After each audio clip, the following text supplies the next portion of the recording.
Hello, everyone, and welcome to another day, another week of the FML podcast.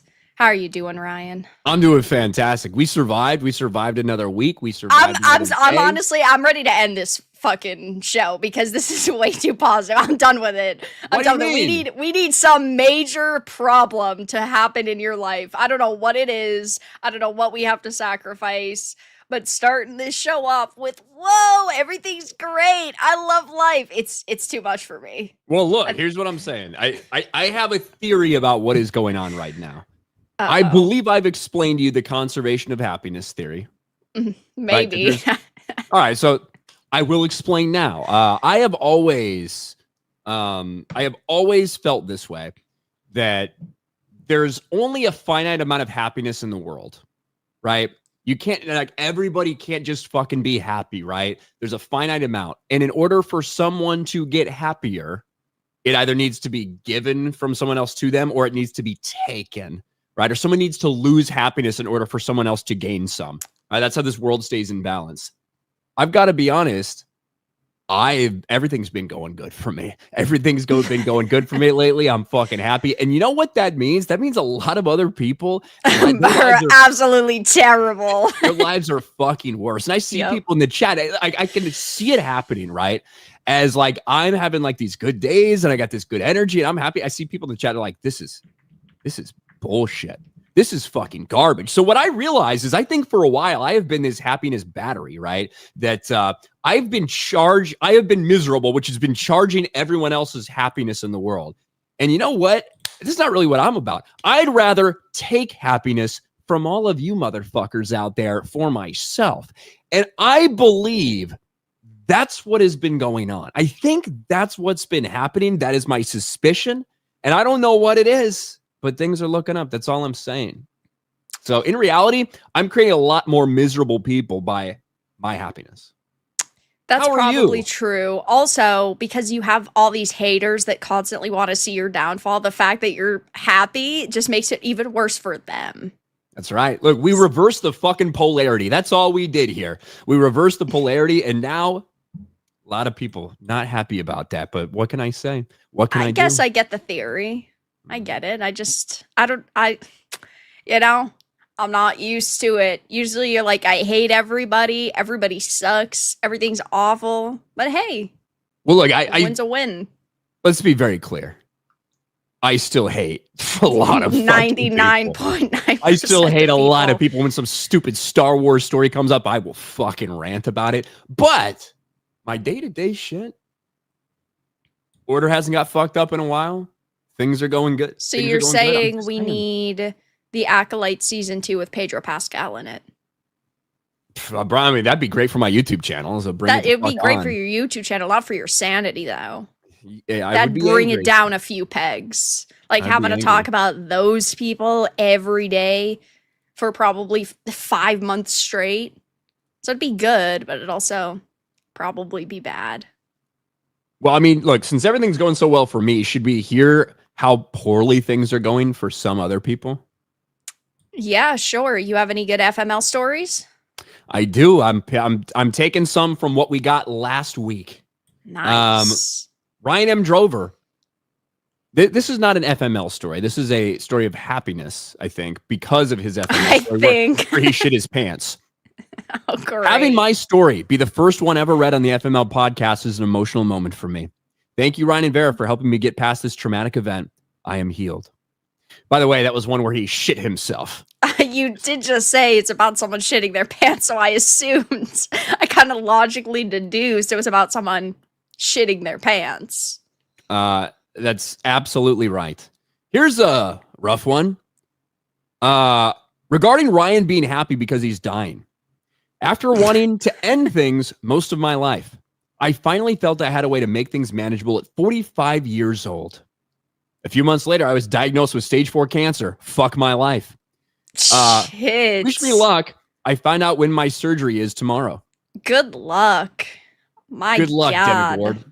Good luck, Demigord. And terrible. If we don't hear from you again, at your pain, but if we don't hear from you again, We'll know how the surgery went. That's going to be a hard story to top. Like, shitting your pants doesn't even come close to that. So, I mean, if it makes you feel any better, you're wearing the crown right now for worst FML story. Well, here's another one. Doug Quaid. I've got an FML story. I'm a 41-year-old virgin like the movie. Honestly looking at eating a hollow point before I get to 50. Sorry, it got grimdark. I gotta be honest, women are so crazy nowadays. It's probably for the best. It probably is. I think it's pretty fucking sad. I think that's a pretty big fuck your life story, Doug. But maybe you can emulate the movie. And he found a lot of happiness despite being 40-year-old virgin. I mean, if things keep up around here, Ryan's going to be selling positivity courses and scamming people for $300 for like an hour of his time. How I turned my life around and how I'm super positive now. And he's just going to feed you the most bullshit story possible about like overcoming the odds and believing in himself. I am never going to sell anyone that. In fact, I am going to keep. That's the theory, Varys. We just explained. I can't try to make other people happy, right? No. Why would I want some other motherfucker to be happy and take away the potential happiness for me? Well, see, it's like resellers on YouTube. They'll sell you a course of like $500 how to become a reseller. They don't want you to become a reseller because they want to be the only reseller in town. But they're still wanting to make money, so they're trying to convince you that that's how they became successful retailers and resellers, even though it's not.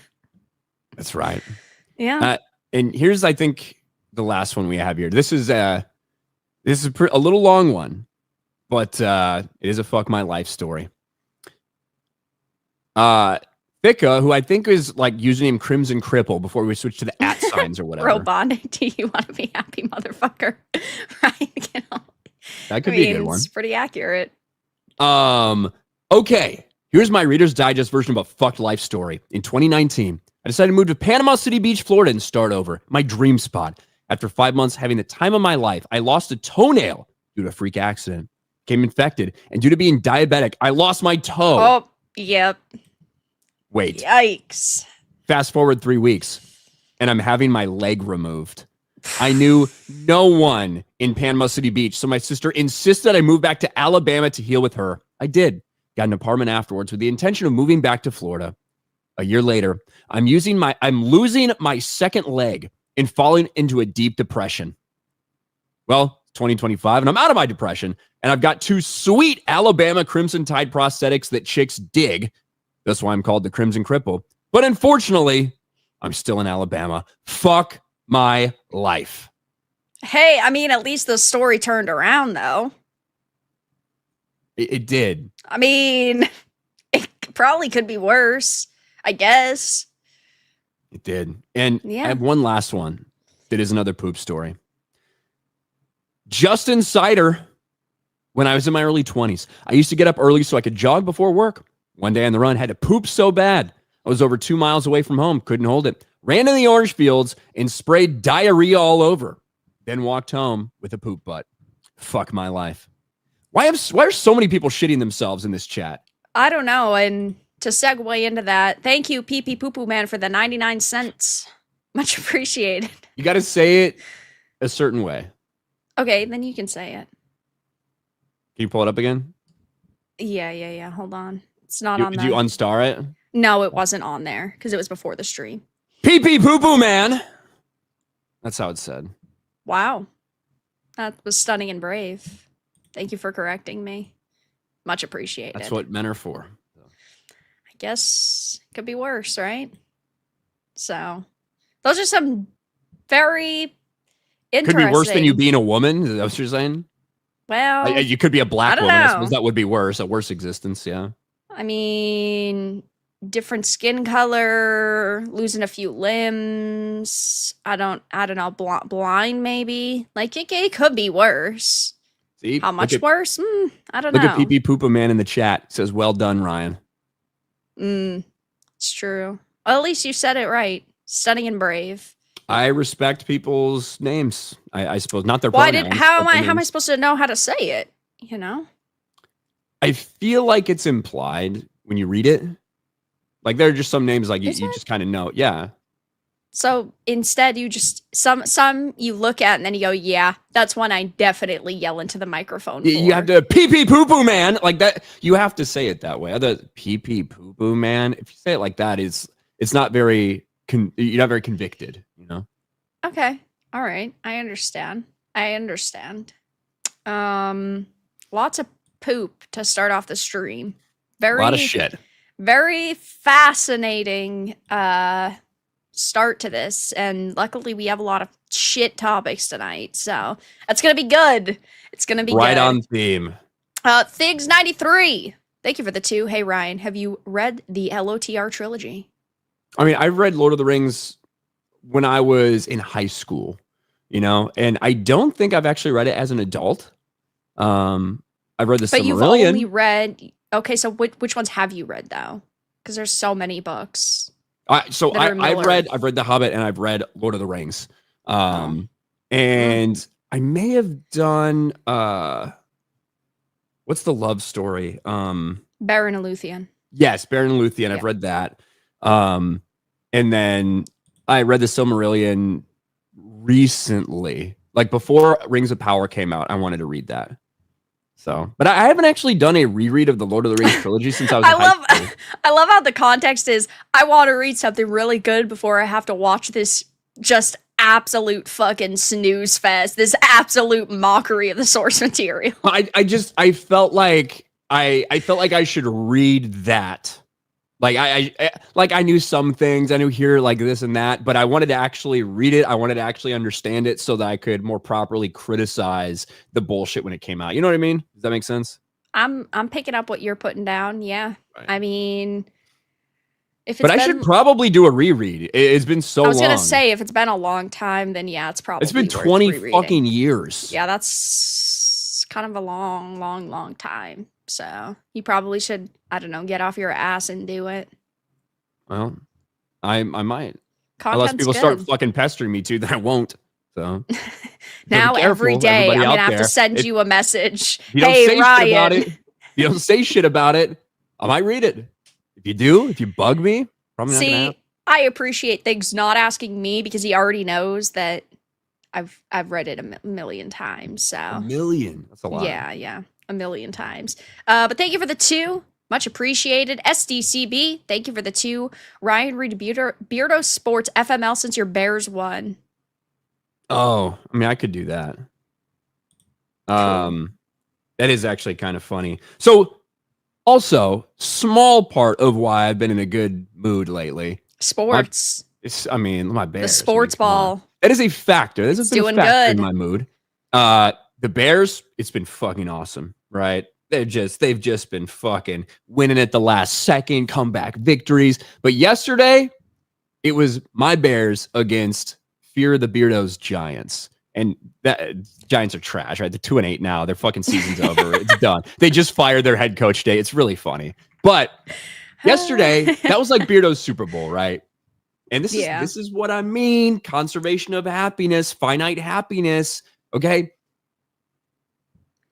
Even though his team sucks and his season was done, if his team had managed to beat mine and then we had to go on a stream the next day after talking shit on Sunday's stream, then that would have been a big win for him. He would have received a lot of my happiness. Suddenly, you're sick. You can't make it to work. Yeah, exactly. I would have showed up and I would have been miserable, right? But that was like his Super Bowl. That's the only thing he had going. And they had a 10-point lead in the fourth quarter, and the Bears came back and fucking won the game. So it's all good for me. For Beardo, he was upset. Let's see what he told me. So we did not text each other until almost the end of the game, where he was complaining about their quarterback getting hurt. And then I was talking about how frustrated it was to watch some of the Bears and shit like that and how annoying it was. And then he says, that run right there. Fucking Russ. Put in Winston. Terrible punt too. As things are falling apart for him. And I said, they're intimidated. They can't handle the pressure. This is where the Giants lose. Always this way.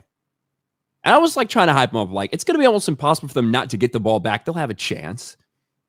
And then the Bears scored the game-winning touchdown. And he just 3 texts. Fuck my life. It's a good slogan. It works. It works. Yep. Well, hey, I mean that's a win, right? Your team's doing good. Who knows if that's gonna keep up? Who knows? No. I mean, this might be the last time you see your team being good in your life. I mean, they're okay. They got a lot of problems, but I'm happy. I'm happy with it. Did you see Jon Snow in the chat? Says this fuck is back. Oh my god, this guy's been in every one of my streams the past week. You can read it. Can I read this? Yeah, you can read it. It's fine. He's copy and pasting this message every day this week. All right. Vera, the reason no one likes you is because you're annoying. We are laughing at you, not with you. You deserve no donos, no likes, and there's a reason you don't get any views. Jon Snow, back from the dead. You keep eating him and he keeps coming back, huh? Yeah, he does. It's always you're a bad grifter, no donos, you suck, you're annoying. I think it's legitimately, though, I'll check actually. I think it's been this same exact copy and paste message like all week. That's crazy. Listen, chat. This is all I'm saying. I see, the chat in there. Everybody hates this Jon Snow fuck. Everybody hates this cocksucking bitch, obviously. You know what would really remove a lot of happiness from Jon Snow? Giving the stream a like. Giving the stream a like. Giving the stream a share. Getting more people in here. Some donos. Maybe make us take some shots. I'm ready to fucking drink. I brought my alcohol bottle up here for no fucking reason, apparently. Yeah, I still haven't bought a new one. I gotta buy a new one. It's almost... Exactly. I think that would maybe do a little something to make Jon Snow ready to fucking leave the wall and end it all. You know what I'm saying? Just walk all the way up there, look over at all the others on the other side and saying, you know what? I'm going to join them and jump the fuck off. Could we do that? Could we maybe, with a couple donations, motivate Jon Snow to fucking end it all like the loser cocksucking bitch that he is? Could we do it? Could we do it? Maybe. See? If it was just me, I just would have called him a maidenless fat fuck and then banned him. So, yeah, right, he got more attention because of you. And look, in just there, we've had 3 super chats roll in during so my fucking funny. This guy won't leave me alone. It's like, what the fuck do you want, bro? Look at JG Jensen too with a Marmalin. Thank you for the 10. Jon Snow is a homosexual. I bet he is. I mean. He's here every day. I don't know what to say. You know what this Jon Snow does? If somebody walks up, flashes their tits, he runs crying when Val walks up to him and tries to slap him on the ass. Well, if a woman walks up to him and says, "I want you, Jon Snow," you know what he says? What? I don't want it. Yeah. Exactly. True. Thank you for the 10. Ace Kitten, thank you for the $4.99. Why would you assume that happiness is finite? Am I being too literal again? Yeah, I don't know. I mean, that's Ryan's theory. It's kind of it's interesting. It's obviously a joke. You take it a little too literal. Yes. What do you mean, Ryan? We don't joke around here. Yeah, no jokes ever. No Thank jokes you for the ever. 5. GJ Jensen. I almost said JG Jensen. Thank you for the 50. Go for it.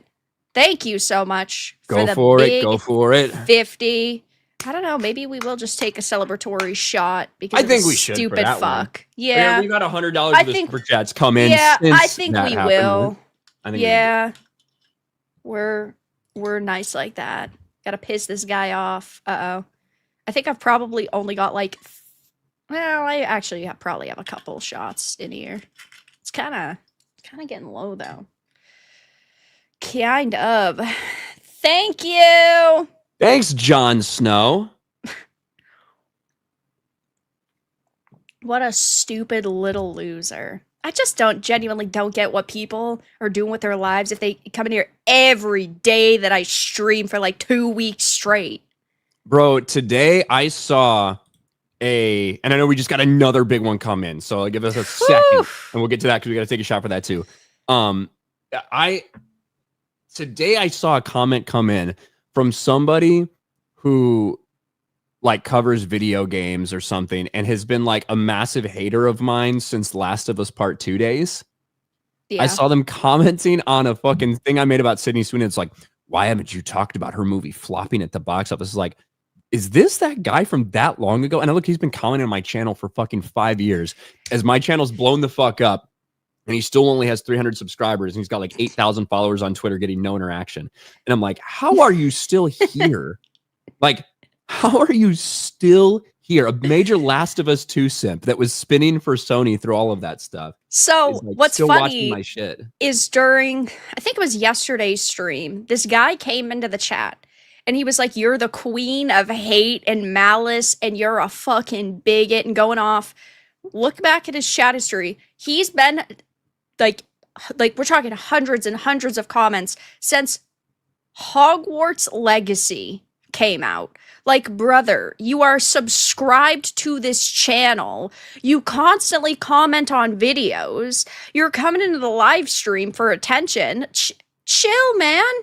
I mean, come on. In 3 years, you haven't found any YouTuber you could possibly like. You haven't gotten any bitches in that time frame so that you're not on YouTube fucking depressed attacking people. Really?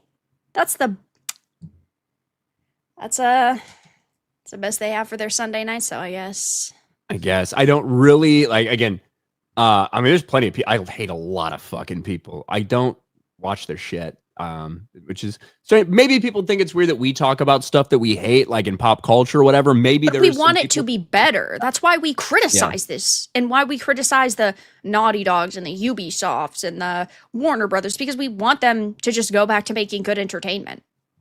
They're not going to ever change if nobody is ever saying, hey, we don't want this content. They're just going to keep making garbage. Maybe Jon Snow such a bad mentality. Trying to change you, Vera.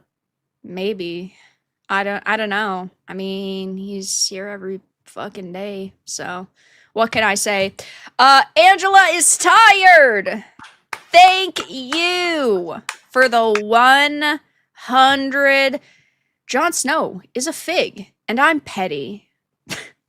Jon Snow, I hope you come by the fucking stream next week too. He hasn't said anything else. He hasn't said anything else. I hope you come back to my stream. My channel, Ryan Kinel, RK Outpost. Come over there in the streams. I would love Ryan's to have you in my chat. I want to grift off this fucking loser. I would love to have you in my chat, John. That's the thing. I'm equal opportunity when it comes to people in the chat. Gay people can watch. Retarded people can watch. Anybody can watch. But I'm also going to maybe make fun of you. Yeah. You know? I mean, it is. Fair enough. Thank you. Gosh. Ouch. That one hurt a little bit. That one burned. You're right. Yeah. Little bit. Two back to Thank back. you for the 100. Much appreciated. I know usually they're spaced out a little bit, so you have a couple minutes to recover. Nope. What's your favorite LOTR book? My favorite LOTR story is Baron and Luthien. Absolutely. Positively. I'm a girl, right? So, I mean, it's kind of self-explanatory. I mean, I've never read anything. Love story. Yeah, I mean, I've never read anything Tolkien wrote that I didn't like. So, I mean, just across the board. But Baron and Luthien is definitely my fave, for sure. Here you go, Ryan. Charlie Flint. 1161 for 5. Giants fan here. Fuck my life. Next year will be stronger than ever, though. Congrats on the win. Our season was already over, so it didn't really hurt.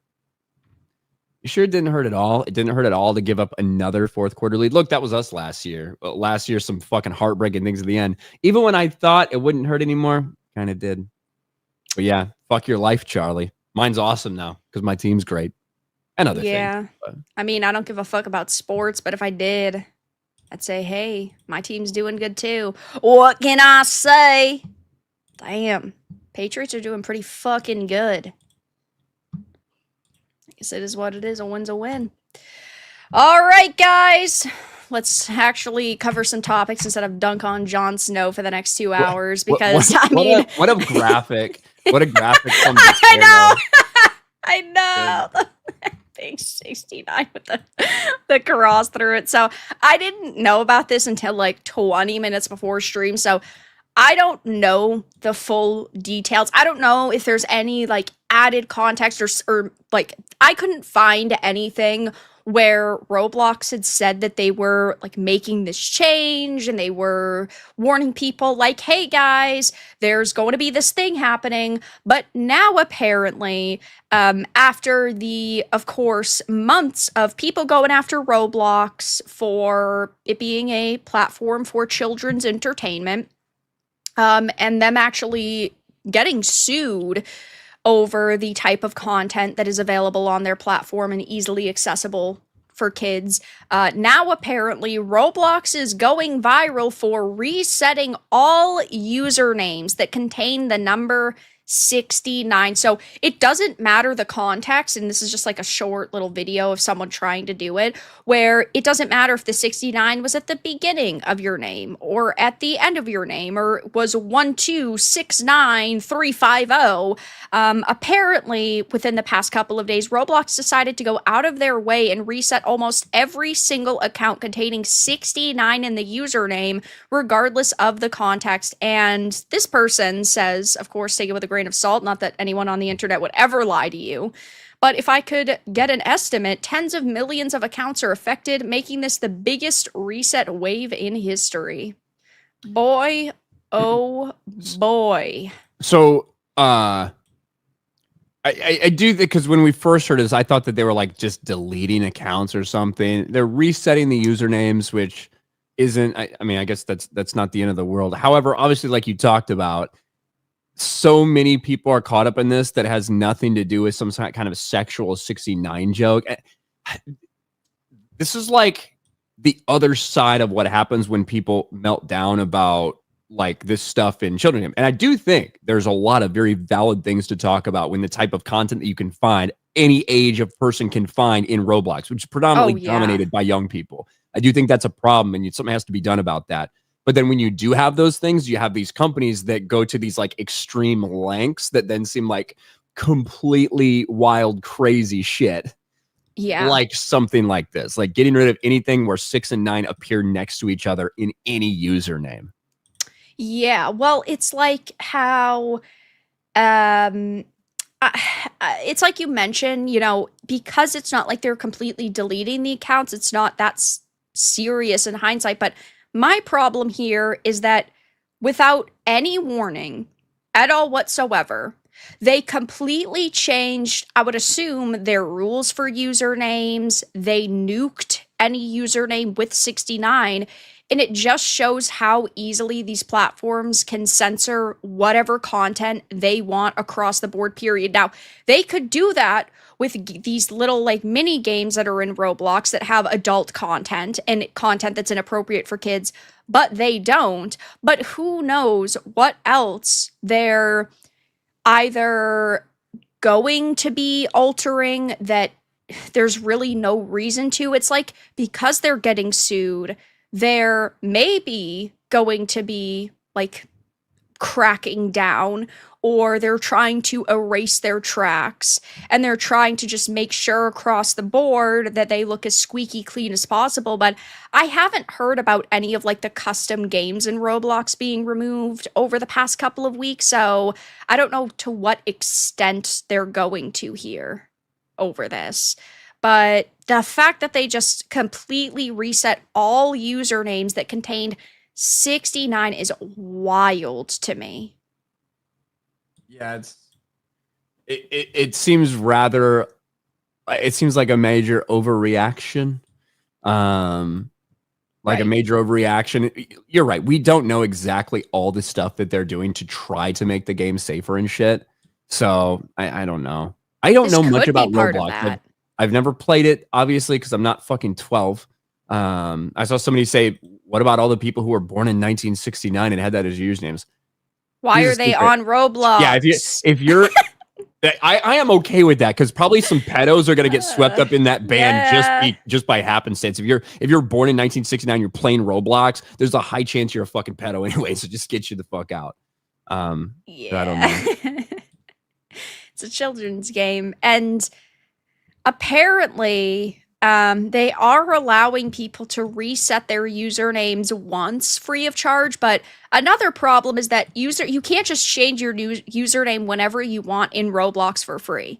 So even though they're allowing you one free reset, if you, I don't know, log in tomorrow and you want to play the game, well, you have to choose like a stand-in username, and then if you want to change it later down the line, ultimately you have to pay for it, which I think is like another problem. Now, again, I'm certain that there were a lot of accounts that were like marked or flagged and that they had to change their usernames just because they were like randomly generated ones. But I thought that was pretty crazy that they reset like millions of accounts overnight with absolutely no warning simply because they had 69.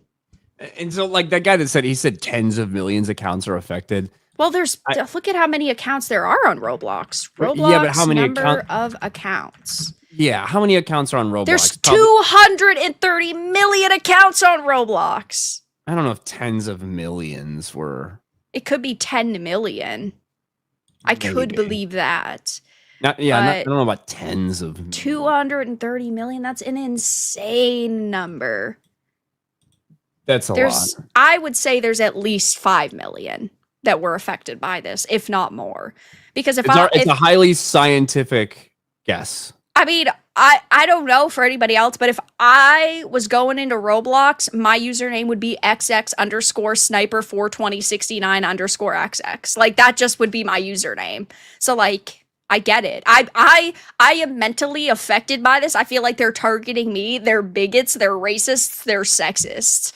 We need to ban Roblox. I'm for censorship now. Like, I would be one of those shitheads that would do that. We don't know the real number. We don't know the real number, but let's just say 6 million to be safe.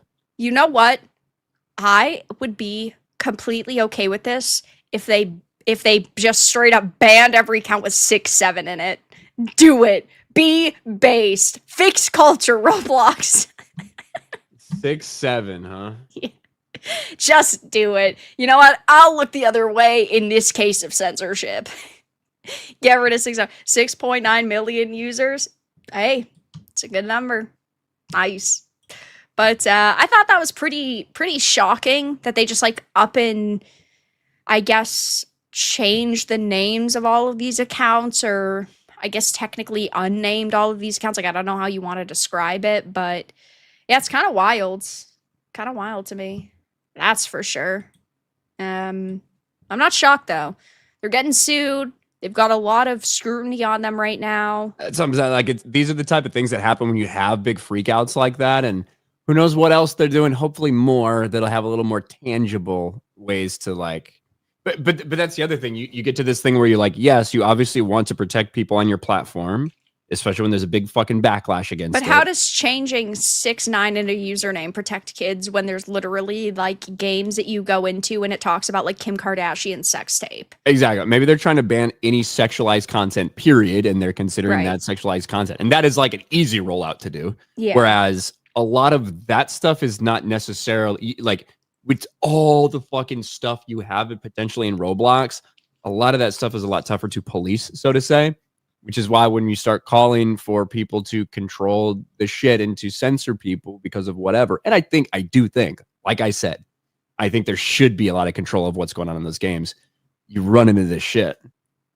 Right. It's like, that's why Disney shut down Club Penguin like a decade ago, because it was an MMO where kids were supposed to be hanging out, and there were a lot of adults that were on it and a lot of adults that were playing it, and Disney just finally said like enough is enough. I'm pretty sure they got sued over Club Penguin too. I don't know if it was like a Disney Studios or like what game studio made it for Disney, but I know that they had shut that down because it was like primarily, well, I don't want to say primarily adults, but there was like a high percentage of adults. And when it's child-based media or media for children, I think that the conversation needs to be quite different than, I don't know, the ESRB forcing a higher age rating on a game that's clearly made for adults, because clearly adults are the only ones that can purchase it, or like Steam banning a game. So I don't know. I mean, I'll keep my eye on it, but thought that was pretty crazy. Pre-dawn corpses. Thank you for the 2. RTU ate his daughter's eyes. What's going on with RTU lately? I don't know. He's not a lol cow I follow. Always saying that he ate his daughter's eyes. I think it's something that he chatted on Kino Casino or something, but yeah. Maybe. Yeah, he got so hungry. I don't follow him. The only lol cow lately has been DSP because I see 800 clips a day on my Bro, do you see the one of him in Gears? Playing Gears? I haven't, no. You should find it. He's just like crouching behind a barrier. He's not moving. He's not rolling. He's just like crouching behind a barrier and like popping up to shoot people. And he's like, it's the only way he can't die in a game. It's the only way he can't die. No, he was dying. So. Wait, he was? Oh, Jesus. Yeah, I'll find it.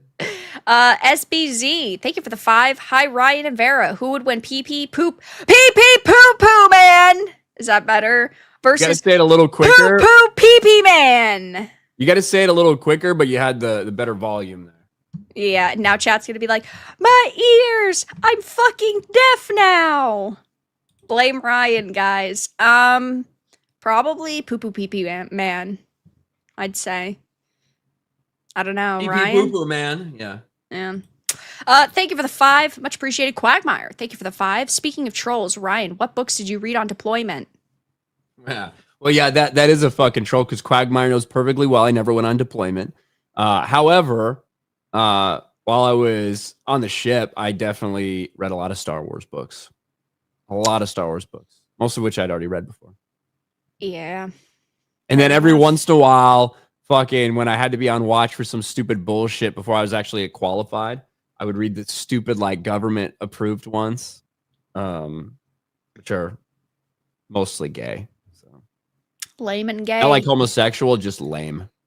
Are you sure it wasn't also the homosexual part? It's okay, Ryan. You can speak your truth here. My truth is I was not reading homosexual books. Damn. That would have been a good story for chat to spread around the internet. Juan, thank you for the 10. Having to stay with my folks to live with. House prices are in the 400K margins around me. Live with siblings that argue, well, I can't go nowhere else. Broke and can't even drive. FM fucking L. Fuck my fucking life. Yeah. Yeah, that's rough. House prices are ridiculous. It just got announced that, hey, don't worry. We know housing prices are tough to afford. We're coming out with a 50-year mortgage. Yeah. I suppose that will make the barrier for entry a little bit lower money-wise. But also, if you felt like a 30-year mortgage was like you bought a coffin, a 50-year fucking mortgage is insanity. And the amount of interest that you will pay on that is astoundingly high. Why don't I don't want to talk about politics. It's all good. But yeah, 50-year mortgage is bullshit. I'm sorry that your life fucking sucks, Juan. But why don't you drive? Why don't you figure out how to drive? Isn't that on you? Yeah, okay, that one maybe. Are you a woman? Or are you a woman, Juan Gal? I mean, that might explain why you can't drive. Probably like 0.5% of women can drive properly. There's got to be some part of the statistic there that is successful. Even women in Arab countries can drive. Like Saudi Arabia. Can drive, but can drive good is very different. Well, certainly. Yeah, that's for sure. But thank you for the 10. FM effing L. Sorry to hear it, brother.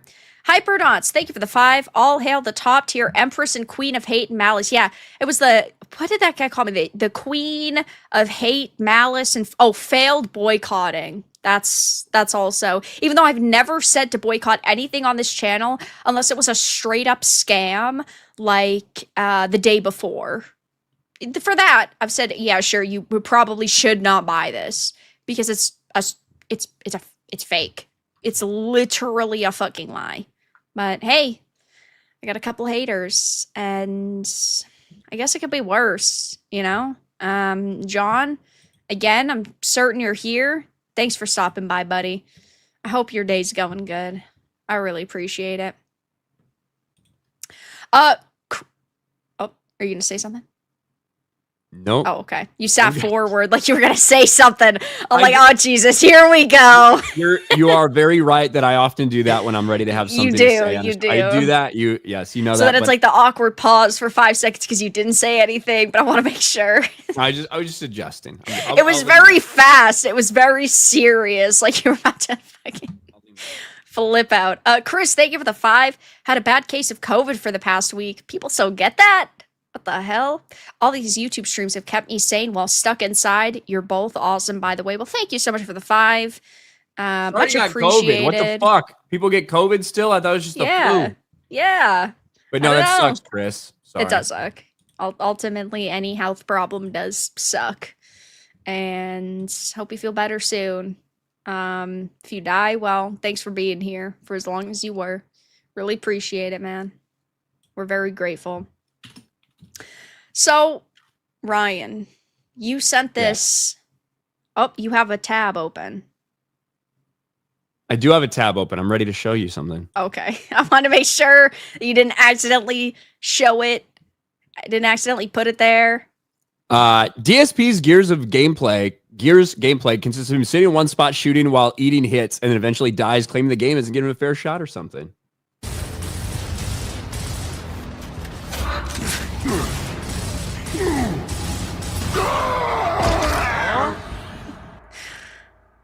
I have no idea what he does. He's like, oh. There was nothing. I was behind cover and I was firing on a guy from cover and I still instantly died.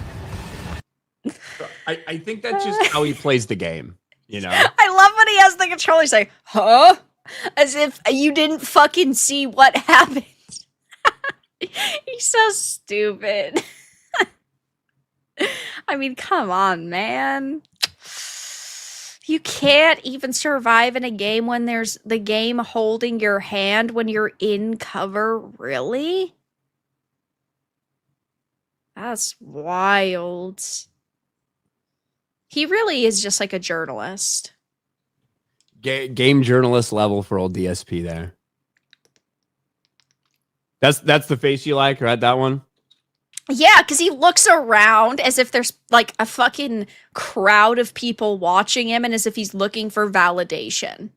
His reactions are always so over dramatized because I don't necessarily know if he's always done this because I've never been like a DSP watcher, but it just seems like such like normie Twitch streamer reactions, like over dramatizing for the sake of the camera. I mean, he's a streamer. Like, I guess we all. If I ever get this retarded, take me out behind the shed and old yeller me, Chad. I'm good. Everybody, at that point. Hold her to her word. Yeah. Saying. I mean, it's pretty bad. So Ryan sent me this. I did. I thought this is the ultimate fuck my life story. Like I don't even know how this entire thing originated. If you go down to like the original post that they're replying to, right? Officially single. Isn't this the guy that face revealed to his girlfriend as a 1-year anniversary gift? As a gift is crazy. It was like 6 to 7 months though, and I'm just super private online. What cannot I say? Right. So apparently this person had a relationship where they had never seen each other's face. Are these like those cringy e-daters where it's like tips fedora, milady, and then they like watch movie nights on Discord, but they're literally like e-girl cringe man, like classic TikTok skit over here, because that's what it screams to me. Yeah, who knows? And look, a lot of people, especially in this digital age, do long distance relationships, and that's super fucking awesome. It's a different thing if you've never seen the other person, right? Yeah. Like in terms of you don't actually know what their face looks like. That is a different story, right? This is a story apparently of one of those cases, whether it's actually that one or not. I just saw it and I was like, this is crazy. Okay. The person had titled them "My Love." Hi. Okay.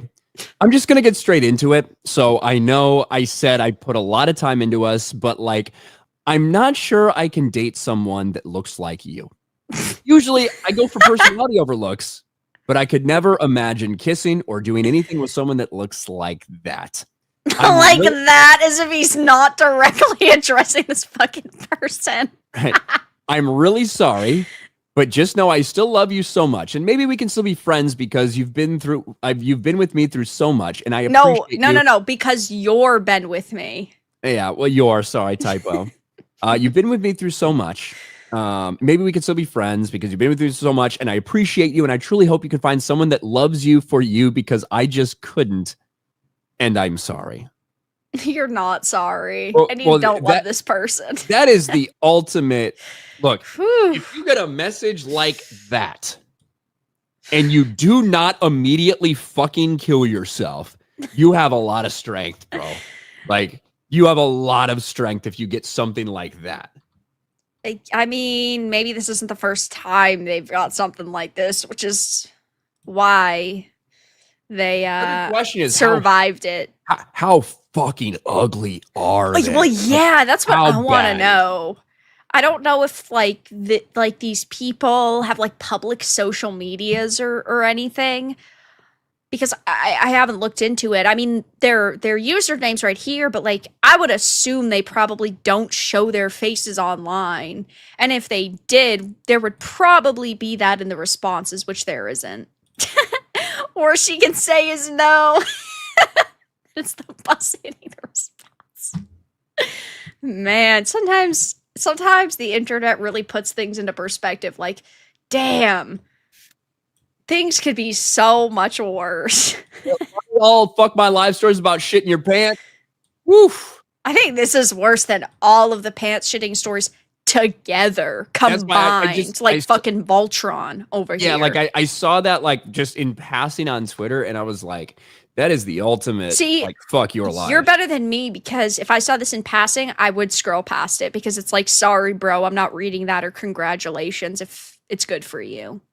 There's no way I'd look at this. Well, what's the ratio? And I read. I guess 1.3 million views, 15K likes, maybe. Yeah. I read faster than most women, so I probably could have picked up on it in passing, like sped read it as I went. I'm like, that looks actually pretty interesting. Come back. Okay, so when are we doing the speed read competition? Because I know for a fact I can read more than you per week. That's not what I said. You said speed read. Speed read can be short term, long term, overall. It means as you're scrolling through something, you're like absorbing a lot of it just instantaneously. Like, if we actually had a fucking battle, like, one, how would we fucking work, right? In terms of what we would be doing, what would be sacrificing to do a week-long reading competition. I don't have time for that, nor the desire for that. I'm sure you're a perfectly loser, fine reader. You got very defensive about it, but loser. No, but I get what you're saying. Like, I just don't think that legitimately I would see this on my timeline and be like, yeah, I'm gonna sit and read this. But damn, is it funny. I think I probably saw the thing in the post isn't the guy that face revealed to his girlfriend. Like, that's probably what I saw, and I was like, what is that? You know? Yeah. Officially single. I have a girlfriend. Fuck my life. Man, you have to look really bad. Like, I'm genuinely curious what this bozo looks like at this point. That's terrible that nobody has found a picture of this guy's face, because that's rough, but I do think that's funny. Probably. I mean, if anybody ever said that to me and then it was shared publicly, which, by the way, that means that this person who claims I love you, my love, yada, yada, they've got to be the one who shared it. Because if you're that ugly and your girl breaks up with you because you're the ugliest person she's ever seen, you're not sharing that on social media. So clearly she did it, which is very malicious. Yeah.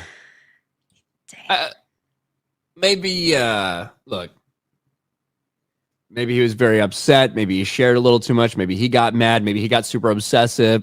Who fucking knows? He could have shared it with a friend. Maybe she's just a dumb bitch. Maybe she's a vindictive, whatever. Yeah. But yes, that's true. I mean, I suppose that is the nicest possible way to say you're really fucking ugly. I think you're a good person, but no, I don't know. Yeah, I mean, I was trying to think of ways that it could be worse, but I genuinely don't know how it could be. Like, I can't. Oh, it could be like. Well, yeah, like straight up, you're the fucking ugliest motherfucker I've ever seen. I don't want anything to do with you. But I mean, in a way that could be construed in any sense of the word as nice. Like, I don't know. Over on Rumble, Darth Ghostface for $1 said, this Jon Snow guy sounds like a bitch boy who's triggered by women who have their own independent thoughts like Vera and don't subscribe to the woke cult. Women shouldn't be independent thinkers. Yeah. Yeah. I mostly agree with that. Hey, I mean, is he still here? I should check. I mean, if he at least said that, I guess maybe, right? I could say at least he's got an opinion. Because his only opinion was, I don't know, you fucking suck at this, but there's no critique. Come on, man. You can give us a little bit of a critique. Surely you can. He is here. Did you just do the @ thing? No, it's in the participant list. I guess you could do the @ thing. Well, the @ thing just shows anyone who's typed as long as you're still there. But Jon Snow, what's up, John? Thanks for making us money tonight. Thanks, bro. Hope you're doing good still. Charlie, thank you for the 2. Okay, sure, it hurts a tiny bit, but meh, such is life. I think that was in regards to a football comment. Yeah, I was going to say that's what she said. But yes, that was in regards to his Giants. It did hurt when his Giants lost. Yeah, sucks.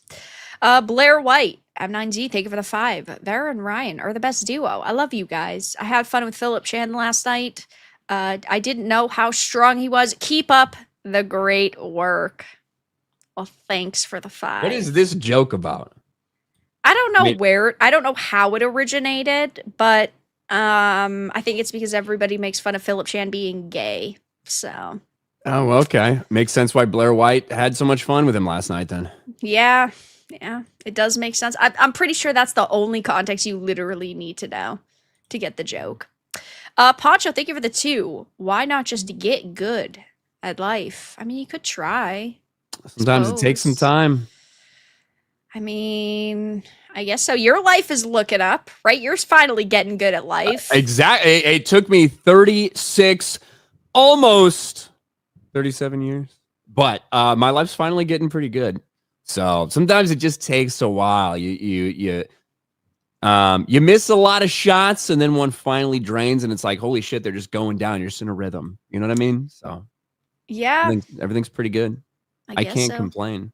Yeah. Well, you'll be complaining in a couple of weeks, but something goes horribly wrong. See, for me, it's like, oh, things are going good. Things are going good. And then it's like my bad luck debuff just hits me like a truck. It's awful. I am committed to keeping this good train rolling. And if that means that I have to take away each and every one of y'all's happiness in the chat, I am more than willing to make that sacrifice. I gotta take one of y'all's happiness away, brother. Is that what I sound like? You got a little country there. Yup. Got a little redneck there. I don't think I said brother. You didn't, I don't think I did like, that. I just said y'alls. That's all. Y'all. That's the only thing that changed. If I have to take one of y'all's happiness, then I will. Yeah, there was no other twang involved. A little bit of the twang. I don't know. I don't know. Country Ryan, see? It's not just me. It's not just me who thought that. It's okay. A for effort. Hollywood guy, thank you for the 2. Whoever wrote that is ugly on the inside. Which one? The FML post that we just read? Yeah. Deeds, thank you so much for the 5. This is for a perfectly fine reader. I read a lot. God, I read a lot of shit. If I was a slow reader, I'd probably only read like, I don't know, 5. Well, I was gonna say like 5 books a year, but I feel like people who read slow just waste their time on like TikTok and brain rot, and they don't actually read books anymore. Who even reads books anymore? Yeah, that's the thing. Like, unless it is a new book for me, I don't usually read. Like, if I have read something before, I like to read a book for the first time I experience it, because I think that is the best way. I think that you absorb more when you read than when you listen. That's just kind of like a obviously people are different, but in general, you remember much more of what you read than what you hear. So I think that's the best way to experience a book. I think that's what you're supposed to. It's far less easy to get distracted by something and miss something.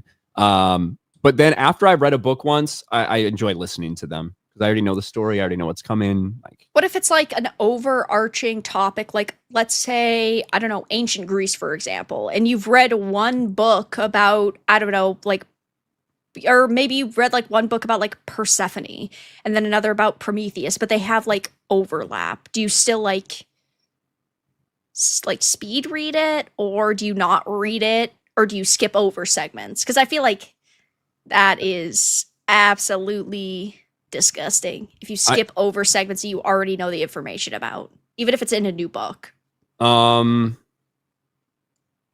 If I like, if I just happen to be reading, well, I like guess that, you probably don't read like history. I was going to say, like I don't that, read too much on ancient Greece. So I guess. if there's like well, a it's just an chapter on example. someone I already know about, I guess I don't know. It depends on the context of the book, but I don't read too much about ancient Greece. I also don't think very much about Rome. Oh yeah, that was a trend a couple months ago, wasn't it? Like guys thinking about Rome all the time. How often do you think about ancient Rome? Never. See, my equivalent would be if you ask me if I think about medieval Europe, and I would say every single day. I just got to keep it a buck. Think about it every goddamn day. That's all right, because I'm weird. So, God, this image. This is just nightmare fuel. It's pretty bad when she's almost the size of this billboard. So Sydney Sweeney, of course, is constantly going viral.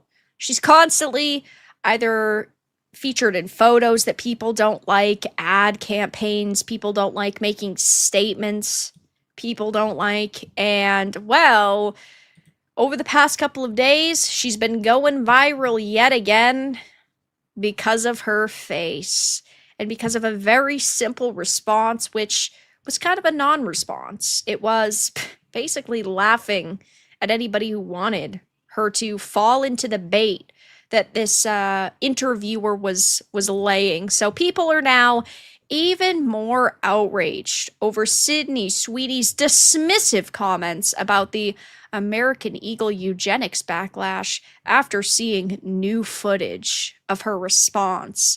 When asked if she'd like to address the genetic superiority undertones of the ad, Sydney said, "When I have an issue that I want to speak about, people will hear, and boy, oh boy, is this really upsetting people." Which I think is so funny. It's fucking crazy because the gaslighting of people to be convinced that this ad was anything about like white superiority or a fucking Nazi dog whistle is crazy. It's absolutely insane to think that.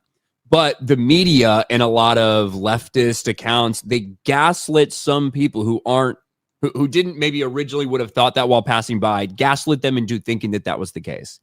And they are demanding that Sydney Sweeney accept that narrative has any basis and reality just so she can deny it. Right. And when she didn't play their game, they got really fucking mad.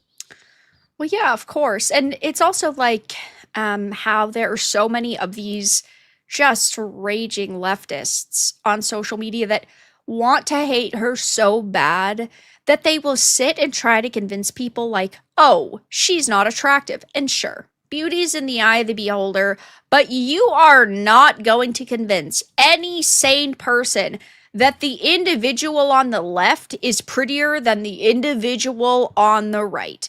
That's just not going to happen at all whatsoever. Or this image. You made people like me feel ugly. That's because you are. And these individuals, they're just so desperate to attack Sydney Sweeney. And sure, you could sit here and say, she's not a good actress. You could sit here and say that she's ugly, but we know that you're literally just trying to find a reason to continuously attack her. They've made her just this massive target at this point because she's got blue eyes and blonde hair, and she's not exactly like them. And that's fucking pathetic. Yeah, like, here's the thing, that this ad is about, like, the Sydney Sweeney has great genes is a pun about genes, but also saying that she's pretty, right? That she's beautiful, right? If this had been an ad and it had featured a, like, stunning, gorgeous, insanely hot, say, Arab woman, right? Would there be a single fucking person in the world that is saying that this is an ad that's claiming that Arab people have superior genetics and get this up, blah, blah? Would there be anything like that? Or would people look at that and be like, wow, she's really fucking hot? Like, that's what it's about, right? Right. So it is only because she's white that this is a fucking topic, which is the irony of it. This is the only reason why you have black retards that are fucking bitching and saying that Sydney Sweeney is a white supremacist because of this. It's wild. So nice. He said it twice, huh, Ryan? Just had really, I said it 4 times when you think about it. I mean, you've said it a hell of a lot more than just 4 times. That's for sure. That's definitely not a new slogan for you. I know that for a fact. For a second there. So. I definitely think you've said it more than that, but that's okay. And it says, and when the star was explicitly asked if she'd like to, address the specific criticism that white people shouldn't joke about genetic superiority in the current political climate, she said, I think that when I have an issue that I want to speak about, people will hear. What's so funny about this and the amount of, like, outrage that they're facing is if the roles were reversed, or the person in, like, the hot seat was reversed, and it was, I don't know, a black woman being asked about something, and she gave this sort of response, like, I think when, I have an issue I want to speak about, people will hear, insert, like, a random virtue signaling topic here, they'd say that, oh my god, she didn't fall into their bait, and she's so stunning and brave, and man, that evil reporter. But because they don't like Sydney Sweeney's political alignment, this is their fucking meltdown. Is this, first of all, insane retard article by BuzzFeed. I fucking hate BuzzFeed's layout. This shit is ass, and you guys need to get fucking good, because this shit is so toxic. I hate this. And I would also say, like, Sydney Sweeney's perceived political positions. I would also put that in there, because okay. I get it. True. I get it. There's a fucking report out there about her because she's not a raging leftist, right? Right. You need to specify perceived. I also do think, just to say, for anyone who views what Sydney Sweeney says and thinks that, oh my god, she has, like, all my same political talking points. She probably doesn't. Probably not. Like, listen, nobody fully agrees all the time. It's like, we could sit here and have a conversation, and I'm certain that there's political things that you and I completely disagree with. And you know what, Ryan? Fuck you. I'm ending this stream. It's over because you don't agree with me 100% of the time. I thought you were ending the stream because I was happy. That too. Okay. Well, that's like the public image. That's like the public excuse. Like, we've just, like, so grown apart over these past few months, and, like, it's just time to move on. Some, like, dumb fucking blonde bimbos in LA that do this retard podcast that they just, like, one of them's in the middle of a controversy. That was quite the accent there. But what I was saying is, I think that sometimes, and maybe it's because we're so desperate for some people in the entertainment industry to reflect our lives or our values or whatever. I think sometimes people get way too caught up in having somebody that says, like, one based thing or one thing that you agree with, and assuming that maybe that person thinks a lot like you. And then they'll come out and say something else and you'll feel betrayed by them or whatever. I think people get a little too caught up in that. I think the truth is that Sydney Sweeney is willing to, like, not play these fucking games. Yeah. She also just came out with a movie where she plays a lesbian boxer, right? Like, that's the movie she just did. So I don't think people should be like, she's the most mega base, super right-wing person. I don't think that should be your belief about Sydney Sweeney. I'm just trying to set you up so you don't get hurt, okay, guys? That's all I'm saying. Yeah, it had one of the worst opening weekends of all time for a movie released in 2000 plus theaters. I think, let me see if I can find it real quick. I think she also had made a statement on it about empowering women. Yeah, and well, and apparently this is a very inspirational story. You know, one of these boxers that put Yeah, like female yeah. boxers on the map and was like almost murdered by her, like by somebody or whatever. She almost got killed, and she fought through a lot and overcame a lot. Apparently, it's a cool story. Here's the truth: I don't really care Yeah. about I am not interested in going to see Sydney Sweeney play a butch fucking lesbian boxer. Well, I think that's probably a reason why, what, 2 out of the 3 movies she's been in this year have been like flops or box office fails, because when you go to see a Sydney Sweeney movie, you probably are expecting it to be like a rom-com where she actually is sort of dressed up in an aesthetic way. But when you see her in something like this, and yeah, sure, maybe she did a phenomenal job acting in it, but when you look at this isn't what you kind of expect to see Sydney Sweeney in. And maybe that's part of just her being typecast at this point. I mean, she has been in some other movies where she wasn't like some gorgeous blowout bombshell that she did okay in. But like, I think that, you know, when you have this sort of public image and this marketability with an actress, you probably want to use it to your advantage. It's just the fact of the matter. But yeah, I mean, boy, Things like Anyone But You, kind of a raunchy, sexy rom-com, you know. yeah. I think that's more like, I think, what would blow That's up up her at the alley. box office for Sydney Sweeney, and it did blow up at the box office for Sydney Sweeney. Yeah, I don't know. I don't remember like what it did, but I do know that it did good. It did like $350 million or something. It did incredibly well for an R-rated fucking rom-com. Yeah. Her and Glenn Powell. That's when she really started breaking. Like, she was on Euphoria and everything like that. That's when she really started kind of breaking out into all this stuff. Was that her and Glenn Powell doing that movie together and it being like very successful. And then certainly a couple memes came from Madam Web's failure and shit like that. Whew. I thought she looked good in the suit for the 2 seconds you saw her in it. Yeah, I don't know why they decided to dress her down so drastically, but then like not dress her up until the very end when she's in her suit. Like, that's just, I don't know. It's weird to me. They were waiting for the sequel, you know.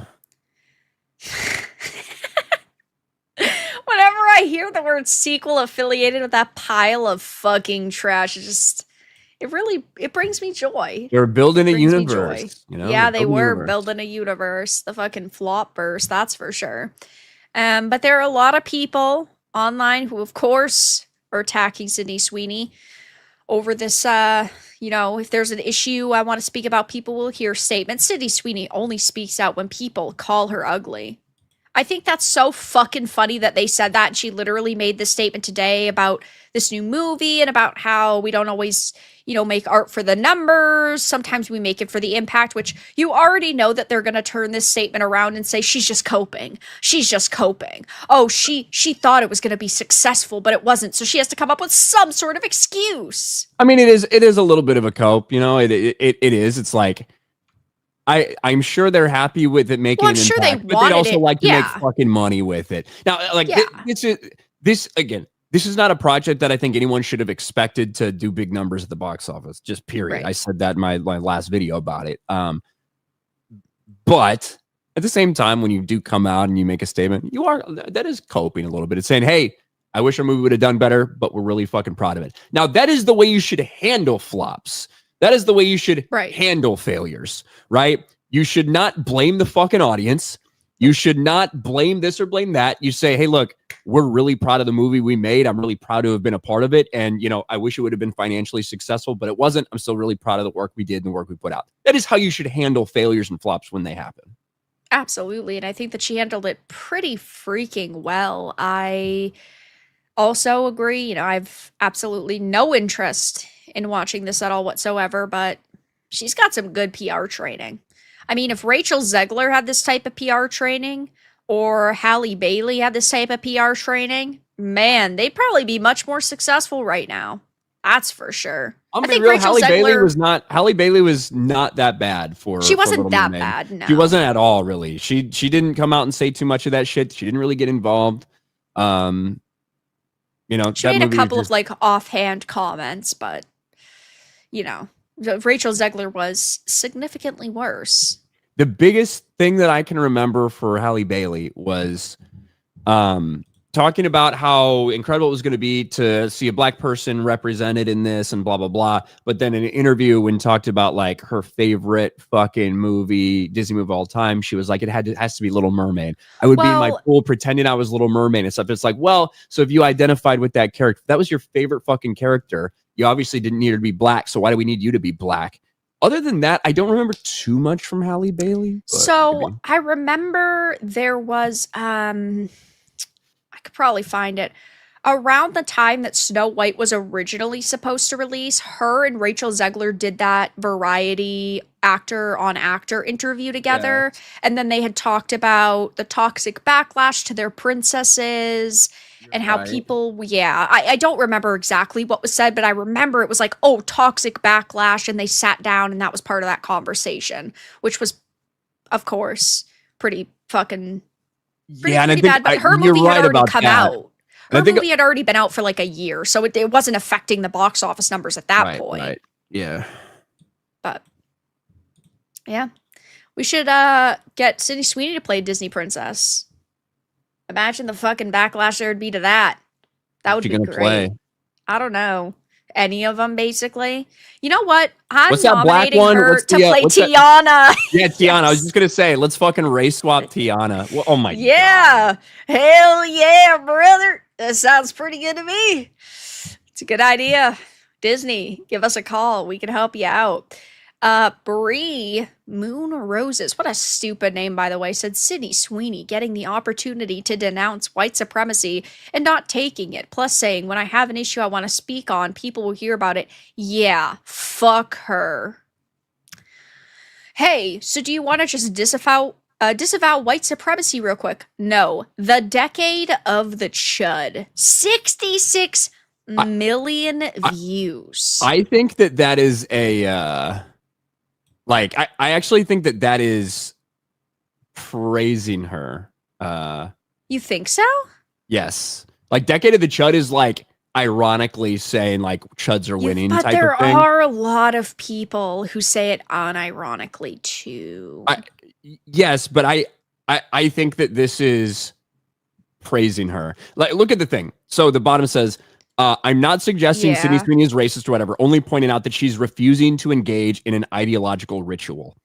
That to me indicates I mean, that is like reading this alone, this alone, I don't necessarily think that it's praising her, but maybe with the follow-up I could see it that way. Perhaps. Yeah. I still feel like there are a lot of people who use chud like unironically. I suppose it depends on like how you view it, but either way. But Decade of the Chud means we're fucking winning, bro. Hell we're winning, Chuds. We're fucking winning this shit. Either way, this is a win for us. Yeah, like this is a person who's posting this is saying this is fucking based. That's how I view this. Yeah. I mean, I get that. I could see it, but Sydney Sweeney's really, really upsetting a lot of people, and I think it's great. I think it's awesome when these people are upset. I genuinely do. Someone in the chat said Vera being bad at reading. Definitely predictable. Who's Vera? Vera? Who's that? I don't know. Evening Star Fantasy Ambiance being bad at spelling. Definitely predictable. Man. I love spelling errors. I love calling people out for it. I'm terrible at spelling just because I've been so spoiled by spell check like my entire fucking life. You know what I mean? Like whether it's my phone, I guess. Or for real, whether it's my phone or whether it's like when typing and a little red line appears underneath it. What's your WPM? No fucking idea. I haven't checked that in a long ass time. Probably 90 or something, 85, 90. Yeah. But I don't need to type long things out, Ralph. I type my fucking titles of my videos. You know, I type out how DMs, to be less of a retard. Yeah, I know you've yeah. been typing that one up a lot lately. But yeah, no, I get that. I do get that. But I spell a lot of things wrong consistently and don't even know it because it's just like autocorrecting for me. But when I spell things in capital letters and it Ryan, doesn't spell check me, I get fucked, you know? do you know how to spell adieu? Like I'll bid you adieu. How do you know how to spell that? That's in a different fucking language, but It doesn't matter. I think it'd be A-D. Yeah. I-E-U. Nope. It's A-D-E-I-U. There you go. That's a different language. What does it matter? I'm sure you've said it before. Probably. It's a simple word. It's a simple word. I've said words in Spanish. I probably can't spell them. Yeah. I think it's E-I-U. Is it, chat? Let me know. But Poncho, thank you for the 2. It might not be. I don't know. I think it's I-E-U. No. Did I say E-I-U? I don't fuck. Whatever the case may be. I feel like that one always, that one's the one that people constantly say, I have to spell check this. I don't use spell check like that, though. I don't feel the need to ever write the word adieu. I guess, yeah. To you and you and you. Yeah. Poncho, thank you for this. That is actually the only time I say adieu is when I'm singing a song from Sound of Music. Fair. I feel like it's a common word for people to say, though. We're getting way off what fucking world do you live in where people are saying adieu all the time? Are you living in some fucking Victorian, like weird place where people are constantly saying adieu to each other as they leave or like whatever? I never hear people say this. I don't know. I mean, I do, but it is what it is. Poncho, thank you for the 2. Life is a Souls-like. Something for everyone. IGN. Fuck IGN. IGN sucks. But, I mean, life kind of sucks for everybody, to be fair. It is kind of like a Souls-like. Oh, by the way, did you hear about the, Poncho, did you hear about all the Elden Ring Night Rain news? Better look it up. Hollywood Guy, thank you for the 2. I like books with pictures. They're doing a Chronicles of Narnia omnibus. It's got all the books. It's got like exclusive art and stuff. That looks really sick. That's cool. It's a good picture book. That's for certain. I've got some good picture books here that are Star Wars source books. Yeah. It's too bad Star Wars sucks now. The source books are fucking badass, like my Star Wars Atlas. Pretty fucking sick. It's storming outside right now. I hear the wind. Uh-oh. I don't think there's any lightning. It's windy. It's supposed to get really fucking cold tonight. It's supposed to be like 40 degrees here, which for here, that's cold. That is pretty cold. I mean, it's like 40 here now. Never mind in like 2 or 3 hours. Yeah, 40 degrees, like when you wake up in the morning in Florida in the beginning of November, that's fucking cold. That's fucking cold. Yeah. Especially because it can be 100% humidity. Yeah. Namans, thank you for the 10. Namans, thank you for the 10. Have you watched this new show, Pluribus? I'm going to watch. I don't have Apple TV, so Ye old interwebs. I have to wait to. I can't just immediately watch it. I gotta, figure it out some other way. But I will watch it. I like Vince Gilligan, and I've heard good things so far about Pluribus. It's about read it. Yeah. Yeah. That new show Pluribus from Vince Gilligan about the woman that is tasked with stopping the whole world from becoming happy just dropped, and he plans to watch it and get some tips on how to be miserable. When that show's done, because I think it's weekly releases, right? Yeah. When that show's done, we'll do a review. Yeah, we'll do a review of it. I think there's only 1 episode out, right? I haven't watched it yet. I think they dropped 2 to start with. I think they dropped the first 2 episodes on on Apple TV. And the rest will release weekly. So there'll probably be like 8 or 10 episodes. It ends December 26th. Got to get those holiday numbers. Right after Christmas. That's the day after the second to last dump of Stranger Things comes out. Yep. So I guess that Monday, the 29th, we'll do a review of it. Okay, I'm good with that. I can make sure I get it watched by then. Yeah, but I haven't seen the first episode yet. I'm excited. I've heard good things about it. I don't like usually watching weekly releases. I typically wait until like the show's like halfway through, and then maybe I'll watch half of it, and then I'll wait to watch the other half of it. I like to watch shit as it comes out, but for something that I have to go through a little bit of effort to get, Yeah. right? That's a Yeah. different story. So. It's not that hard though. Pop on that VPN. No. Download it. It's not that tough, but I do get it. Especially when you don't have the service. And there's no way I'm paying for Apple TV. Yeah, that is fucking stupid. happening. What else do they even have? Probably like three nothing. things. Yeah. Severance. I guess, yeah. Have you seen that? Do you like that? Yeah. And Severance is think it's good. pretty I good. like the first season much more than the second, but that's okay. It was quite different. The second season. It is different. It's a different show. Yeah. Pretty good. But season 2 is still good. Some gay people in it. It's gay everywhere now. That's what it is. Michael, thank you for the 2. Can you talk about the Unity vulnerability? I don't know anything about it. I'd have to look into it. Unity vulnerability? What does that mean? Well, Unity, like the engine. Unity vulnerability. Security update advisory. Applications that were built using affected versions of the Unity editor are susceptible to an unsafe file loading. Yeah, I don't know anything about it. I could look into it, though. For sure. But thank you for the 2. Console core. No! No, we're not continuing this shit. I'm not marrying you. I'm not adopting you. Don't ask again. We're leaving that on the Saturday stream. Why not? Chat. I'm going to have to ban you, chat. Why not? Why not what? You're going to send him a message about I just could never date somebody who looks like you or whatever? Like that chick did? God. If anybody sent me that message. What if that guy's fucking rich? Probably not. Probably. Tygo Dragon says Ryan would be my dad. What are you gonna offer me? A dog? I mean, I like dogs, but you got a lot of fucking money. You would adopt someone for a fucking dog?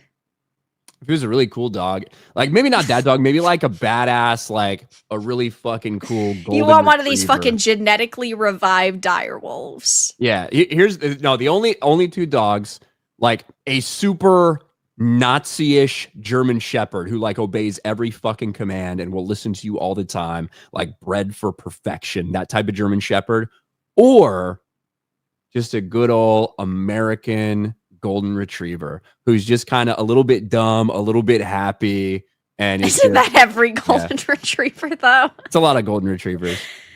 They're good dogs. I'd say like 95% of them. But yeah, I would consider it for those 2 dogs. I would consider it. Low standards. I mean, okay, you chat. You heard him. He's accepting applications, apparently. So. Will its name be Buddy? I don't know about Buddy. I feel like that's such a basic name. It is. Come on, do a little bit better. Buddy from Air Bud. That's where that's coming from. Yeah, no. We can't. You can't. No. But I was talking about the other day. I think Benji. Benji's a great dog name. That's pretty good. Benji the Golden Retriever. I mean, that's an awesome name, I think. I would consider, making someone a part of the family for a Benji Golden Retriever. Or, like I said, a Nazi German Shepherd. Ryan will adopt you if you get him Hassan's dog, Kaya. It's just that simple. Well, guys, let's talk about Grand Theft Auto. Woo! Whew. Past couple of days, the internet's been blowing up with talk about this. Ryan, are you going to play GTA 6 when it comes out in fucking 2032? I will play it. Obviously, there's a lot of hesitation and wondering about it. Some people think because of the agenda that might be in there. And obviously, delays always kind of concern people. I don't think there's any way I cannot play this game based on what we've seen from it. And like everything we've experienced with Grand Theft Auto over the years has been so fucking long. I will play it when it comes out. And overall, I'm not exactly shocked by this delay. No, I don't think anybody should really be shocked by it. It's a game that's cost them, at this point, according to reports, like $1.5 billion.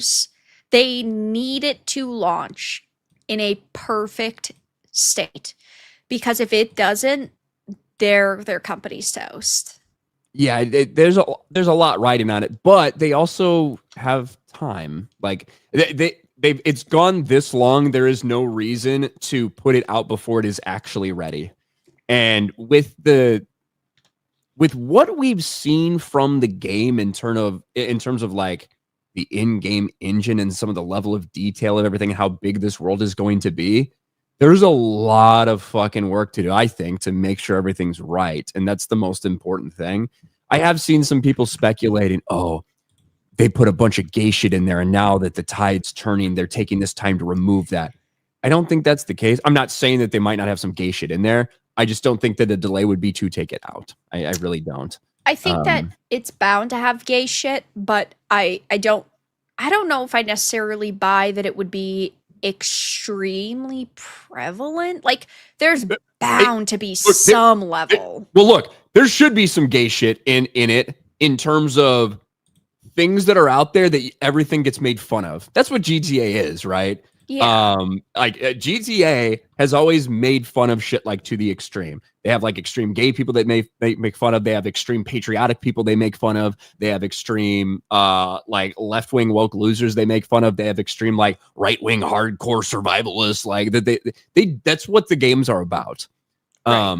Now, and I think it's so important for GTA to have, as we say, diversity, because it needs it to be GTA. You need to have every type of person in a game like that. Right. But obviously, I don't think that when people worry about stuff being, that's necessarily what they're talking about. They're talking about, is it going to be pushed on you in some way, as if like this is a positive thing, we're trying to virtue signal with this. That's what people are obviously worried about with this Rockstar Games in this day and age. And those concerns are perfectly valid. Oh, 100%. You can't trust any company nowadays. Every single company will throw their customers under the bus and disappoint if it means gaining social points. And that sucks to say, but every company's like that now. And that's just a fact of the matter. I mean, you know, looking at the GTA delay, I saw this today, which I wanted to bring up really quickly.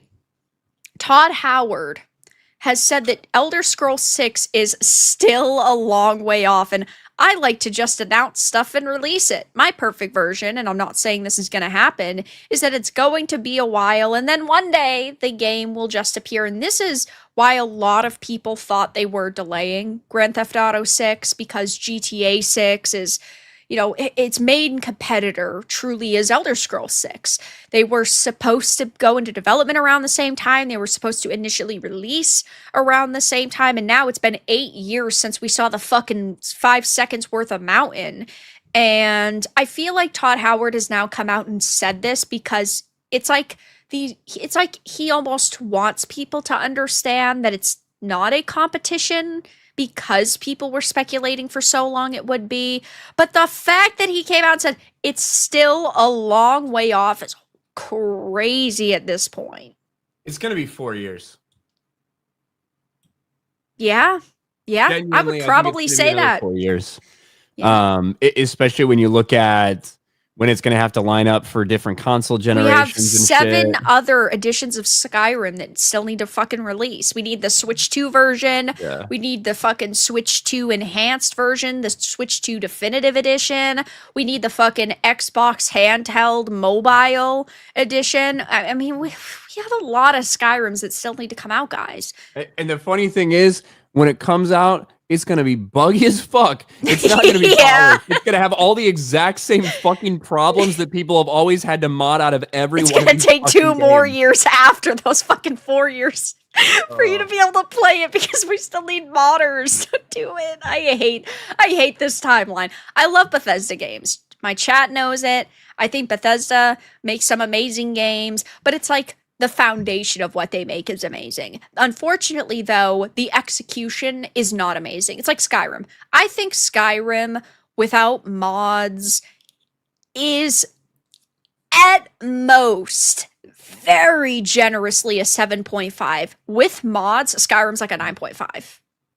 but I'm not going to constantly rate it as if that is just the base version. Oh my gosh, Skyrim's just a 9 to a 9.5 because it's not without mods. It's tough because you can you can truly love and get immersed in a fucking world of a game, even if you do have some fucking janky, buggy Absolutely. things, right? Like, so you have to be able to look past some minor problems. And it doesn't mean that those things aren't game. perfectly valid criticism for some Right. people, especially if it prevents you from being able to get into the game. However, it's just the reality that some games, even if they're buggy and shitty, like every fucking game does the game that's like ever come out, yeah. Some of the stories are just so good, and some of the details of the worlds and the lore and like getting into it, it can just be so good that you're able to look past that shit and ignore it. It's just the case. The storytelling takes forefront, in my opinion. I mean, Chad already knows I love Skyrim. I love Elder Scrolls. I want Elder Scrolls 6 to come out and be amazing. I have more hype, way more hype for Elder Scrolls 6 than I do GTA 6. But at the same time, you know, when you're promised something, you expect to get it. And with the state of the gaming industry, we do see a lot of games be forced to market because of, you know, shareholders and CEOs not understanding the state it's in. And we see it happen, and there are certain instances where studios can turn it around, like No Man's Sky, or like with Cyberpunk. After the Cyberpunk big updates and the DLC, that game's a fucking 9 out of 10. That game's so good. But if a GTA 6 comes out, yes, you know, they would put a lot of time and effort into fixing it, I'm certain. But imagine how much their stock would tank. Imagine how much their public image and public reputation would tank. I mean, even just look at the responses to their posts. 162 million views, 70,000 comments, and there are tons of people absolutely wrecking them. The thing is, like, but you are going to get pushback. Whenever you announce a delay, you are going to get fucking pushback. Yeah. The important thing for these companies to realize, and that's why I think it's a good thing they delayed it, is that you can weather this, because I guarantee you, if it comes out in November, if it doesn't get delayed again, even if it does get delayed again, whenever it comes out, if it's good and if it's fucking polished, no one is ever going to care about this. That's just the truth. Well, right. And once you actually have the product in your hand, it's easy to forget about all the delays and like the journey that led to that point. It's very easy to forget all the hurdles and problems once you actually are immersed in the experience. Yes. I get people. If it comes out and it's a fucking banger, it's what we've come to expect from Rockstar over the years. This, like, the fact that a lot of people are upset about it right here is not going to matter in any way, shape, or form. It's going to be all about the game. And that's what Cyberpunk should have done, right? And because you can never, despite the fact that they fixed the game and that so many people ended up playing it and loving it, you will never fix what happened when you came out and delivered that massive steaming pile of shit to people. Right, you're never going to change people's minds on that. Yeah. Now, after several years, you can fix it. You can add new content. You can make the game exactly what you wanted it to be initially, but that public perception is never going to fully be changed, especially when they're supposed to be coming out with like a Cyberpunk 2, for example. People are going to be hesitant and say, oh God, how many years is it going to take for them to fix it? I mean, even look at The Witcher. Witcher 3 came out and it had problems initially. We all know it. We all love it. It's a phenomenal game. It's so great. But unfortunately, you know, that initial period was a problem, and it's a problem with a lot of titles now. But looking at Rockstar more, man, oh man, apparently morale is at rock bottom. There's been Rockstar bottom. Yeah, there's been a lot of alleged leaks. Take them all with a grain of salt. But there's employees that are very unhappy. We're And crunching. We're in yeah. crunch. We're late. We're late and we haven't got this done and we had a delay and we're having to work hard. As everyone else is getting laid off in the industry and people are going through mass fucking layoffs, we have to work and get paid. Well, it's like when Back to Office happened, it was Rockstar employees who went on this massive flip fit about having to go back to the office. I'll see if I can find that real quick. Rockstar Back to the Office. They were melting down over that. And that wasn't even that long ago, to be fair. And it was during a time when I would say the layoffs started getting kind of prevalent like 2 years ago. And yeah, they were pissed. Yeah, and it's like, look, with the current state of the, there has been this big push over the last fucking half decade or decade, especially from like activist journalists like Jason Schreier's queer, ugly looking pedo ass, right? That dude, all these things about the terrible workplace, these people, guess what we are now? Half the fucking developers in the industry are getting laid off and replaced by AI and like all this shit. And now you got people who are complaining about their fucking jobs and having to work. Like, I know it sucks. I've been in the fucking military, okay, where it did not matter if I worked 8 hours that day or 24 hours that day. It did not matter if I didn't sleep for 3 fucking days. I got paid exactly the fucking same. I know it kind of sucks, right? It can fucking suck in moments. It absolutely can. You have jobs. You should feel lucky that you have fucking jobs. And y'all are late. You're late. We had to delay the game how many times? And you're fucking late. So why don't you pull up your fucking pants? Thank God that you got money coming in as opposed to all the other fucking freaks in your industry that are getting laid off because they're putting out shit, and do your fucking job. How about that? Yeah. I mean, you're not fucking wrong. You'd think that these people would be grateful to have these jobs. But they're not. Because they're greedy motherfuckers. And this is why they wanted these fucking idiots back in office. Because they were going through leaks. I don't know if you remember, but in 2022, or the end of 2022, early 2023, they went through this major wave of the leaks where there was literally in-game footage. And sure, you had Rockstar come out and say, well, this is like a pre-alpha version of the game. But they were facing issues with people taking screenshots and sharing photos. And they didn't know what to do. You'd think that when you work on a project like this, you wouldn't want these images to leak because you want people to show up and buy it so you'll continue to have a fucking job. And maybe these employees just feel like, yeah, it's too big to fail. I think GTA6 is too big to fail. But man, to hear these people whine on social media, it's... If I was in the industry as a developer, especially with the layoffs, I'd be fucking pissed.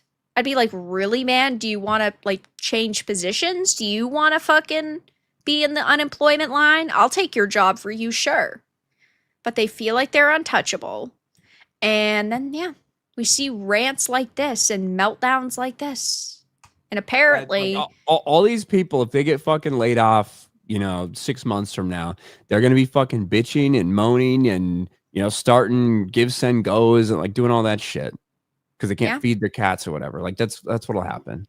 Yeah, I covered this like the Square Enix topic today, and there was one of the people that got laid off was like, "Oh my gosh, I'm on my honeymoon. I just don't know where to go from here." Like, why is that like relevant information? Like, sure, I get that it sucks for you, but you're already going to social media and you're trying to get like job offers and like job opportunities. Yeah. And look, I think that very few people in the world are lucky enough to have a job that provides enough comfortability for their lifestyle, and so they don't have to worry about anything, and job security, like all of those things, while also feeling rewarding to you. You know, I think very, very few people are lucky enough in their lives to do that. And those people are lucky to be able to do that. For most other people, I don't think that that's necessarily the case. And for most other people, I think the norm is finding a job that you can tolerate, that pays your fucking bills, so that you can do what you want in your life and retire at some point and live comfortably. That should be like the norm for most people. Yeah. Sometimes it's going to suck. Sometimes it's not going to be fun. Sometimes you're going to have to do things you don't want to do. And as that says, this delay will cost them $60 million more in development costs because they're having to pay all of these fucking people. And because Rockstar's been accused of crunching so hard in the fucking past by activist journalists, they probably are doing a lot of things differently. And this crunch that these people are under is probably not nearly as bad as it has been in the past. They're just fucking pussies. Oh yeah, absolutely. And I know there's some people like in this thread and on social media saying, "Oh my God, 60 million more. That's crazy." It really isn't. They're already putting well over $1 billion into just the development, apparently. Never fucking mind like marketing. I don't think $60 million is that much money to them at this fucking point. I think that that's like the least of their concerns. So I think it's pretty fascinating, I suppose, is the best word, to see just how much people are, I don't want to say completely afraid of this launch, because I think that there are people who are genuinely worried, but I think most people are just pissed at this point. Because why give a release date if you don't think you can make that date?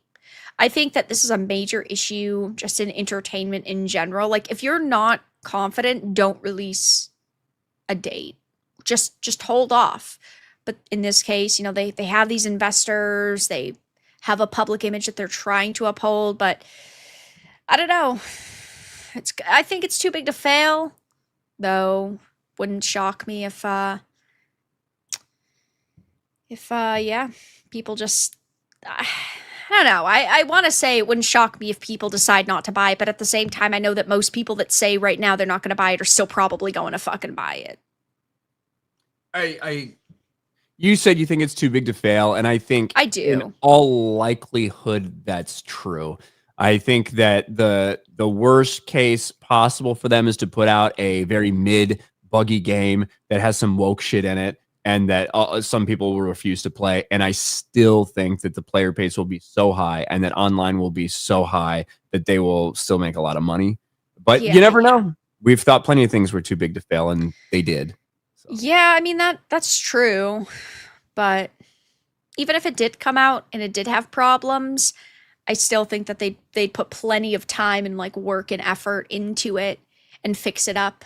So even if it did face backlash initially, I think it's still probably they'd still probably turn things around. But I don't fucking trust any companies in this industry now to always do the right thing or make the right move. So maybe it'll come out, maybe it'll be fucking trash, maybe everybody will hate it, and maybe the next GTA game will sell like complete dog shit. I don't know. And look, this is Rockstar. It's been a long time since we've seen a GTA from them. It's been a long time since we saw RDR2. They've changed a lot as a company. Look at how the industry has changed. The industry's changed. GTA. There's been a lot of turnover. There's been a lot of executive turnover.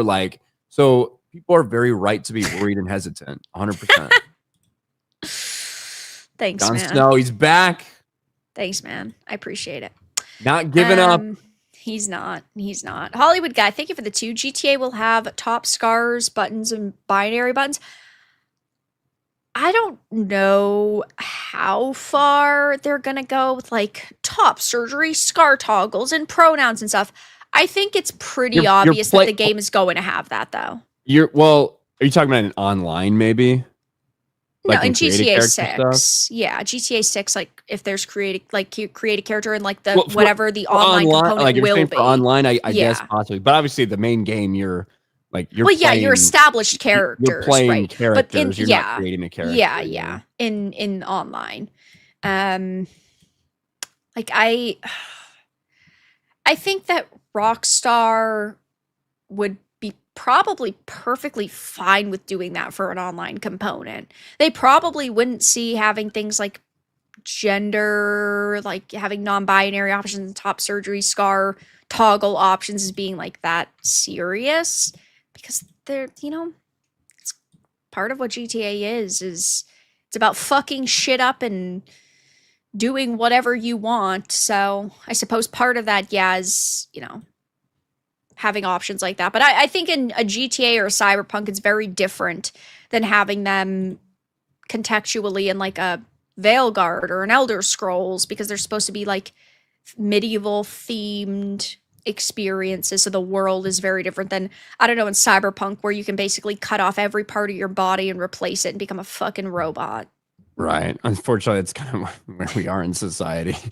Yeah, you're not wrong. I do want to hit some of these Rumble rants. I had to refresh because for some reason it didn't pick them up from earlier. But Ronan for $2 says, happiness battery like a vibrator. Go fuck yourself. Darth Ghostface for 5 says, 50 years ago, the Edmund Fitzgerald sank on Lake Superior during a hurricane-level storm. As a Michigander, I would like to take a moment of silence to honor the 29 men who died that fateful night. RIP on the 50th anniversary of the wreck of the Edmund Fitzgerald. Rest in peace. Thank you, Darth Ghostface. Also, Ronan for $2 says country Ryan with Dave Filoni's hat. Now, look, you could say I had a country twang.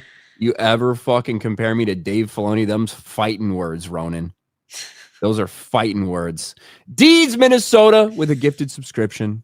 Thank you, Deeds. Darth Ghostface for $1. Did you miss my $5 super chat I sent before the other one? We just got that, Darth Ghostface. So thank you very much. Thank you guys for watching over on Rumble. Because Vera won't stream on Rumble. I mean, I'm not opposed to streaming on Rumble, but, your audience is already there. It's already established. Like, you might as well just stream it to your channel there. Because how many people are watching right now on Rumble? 47. I'd probably have like 3 to 5 max if I just started streaming now. So thank you guys for watching. Jeremy Micro Dick, which is a very appropriate name for someone who says this. There's nothing wrong with Dave Filoni, Ryan. He makes good Star Wars content better than the EU. Your name says everything we need to know about you, and it's no wonder you're a big fan of Dave Filoni. He might be the only dude in the world with a smaller cock than you. So maybe that is why you have a soft spot for him, because he makes you feel better about yourself. Dave Filoni is one of the dumbest motherfuckers in the entire world. His content is made for children. So you might be a child or you might be retarded. Those are the only 2 reasons you could possibly like Dave Filoni's content. And one of the things that I have loved more than anything else about my time here on the internet is that in 2019, when I started my channel and was bitching about Dave Filoni, in the same manner I bitched about him in the 11 years prior to me starting my channel, because I have been a Dave Filoni hater since 2008. I have always hated this motherfucker, and I've always been right about this motherfucker. And the best thing is, because so few people actually saw his content back when I came around in 2019, they just heard, well, Kathleen Kennedy sucks. I bet Dave Filoni, the Let's Be Clear, would be better. They just repeated it. People didn't actually know. People didn't actually sit through Clone Wars garbage. People didn't watch Star Wars fucking Rebels. So it was so glorious that when I came around in 2019 and started bitching about him and got pushback from little micro dick queers like you, right? From a lot of people who had never seen this shit. Now here we are 6 years later, and the tide is completely fucking turned. So many people are now more aware of the dog shit that Dave Filoni peddles, right? The fact that we have seen this dude do exactly what he wanted. Ahsoka is his wet fucking dream, and it was hot trash. It was absolute fucking putrid, stinking garbage, because that's who Dave Filoni is. That's all he's ever been, and this is all he ever will be. He's a hack, he's a fraud, he's a bitch. And I love the fact that I was at the forefront, just like I always am when it comes to Star Wars, and I was right, just like I always am when it comes to fucking Star Wars. You're welcome, micro dick. Got your attention. That was very stunning and brave of you. I'm proud of you, Ryan. Thanks so much for that. You're welcome. You tell him, bro. Glitch Hunter, thank you for the 5. Base Morrowind is pretty good without mods, depending on how much you love the game. The game is arguably the strongest story of any. Oh, absolutely. Morrowind has the strongest story, but unmodded combat is rough. That's for sure. I love every Elder Scrolls game, though. I hate having to wait fucking a million years for a new game to come out in a series if they're continuing the series. But true and real. Morrowind is great. Have you ever played it, Ryan? ESO. I had a lot of fun in ESO for a while. Yeah, I didn't get into it. I was actually a subscriber for a while. A subscriber. Mm-hmm. Yeah, that's cool. Cabal, thank you for the 5. Boy, when Ryan has a target, he opens fire like a human battleship. That was quite a heated rant. It was. Like I said, I am extremely happy. I'm like so fucking happy with everything. But if something fucking pisses me off like that, is bubbling at the surface, it's ready to come out. I hate a lot of motherfuckers. So one day we'll figure out why Ryan is so happy. Either he'll have an announcement or he'll be fucking dead because the tumor will burst in his brain. So I mean, we're gonna find out either way, though, guys. It's true. Andrew, thank you for the 5. The mention of Dave Filoni has single-handedly made Ryan miserable again. Temporarily. Yeah. It was quite a pissed-off rant. Sturgeon, thank you for the 199. Get ready for Ahsoka Season 2. Let's go.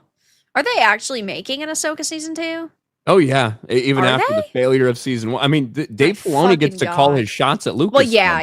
Like everyone true. should understand this. Dave Filoni has been, like, in charge of content. I didn't even remember they greenlit it, though. And years. He was part of greenlighting The Acolyte. He was a consultant on the Obi-Wan fucking Kenobi series. All these things that are so terrible, yet everyone's like, Dave should be in charge. He has been the one that has been advising with all of this shit.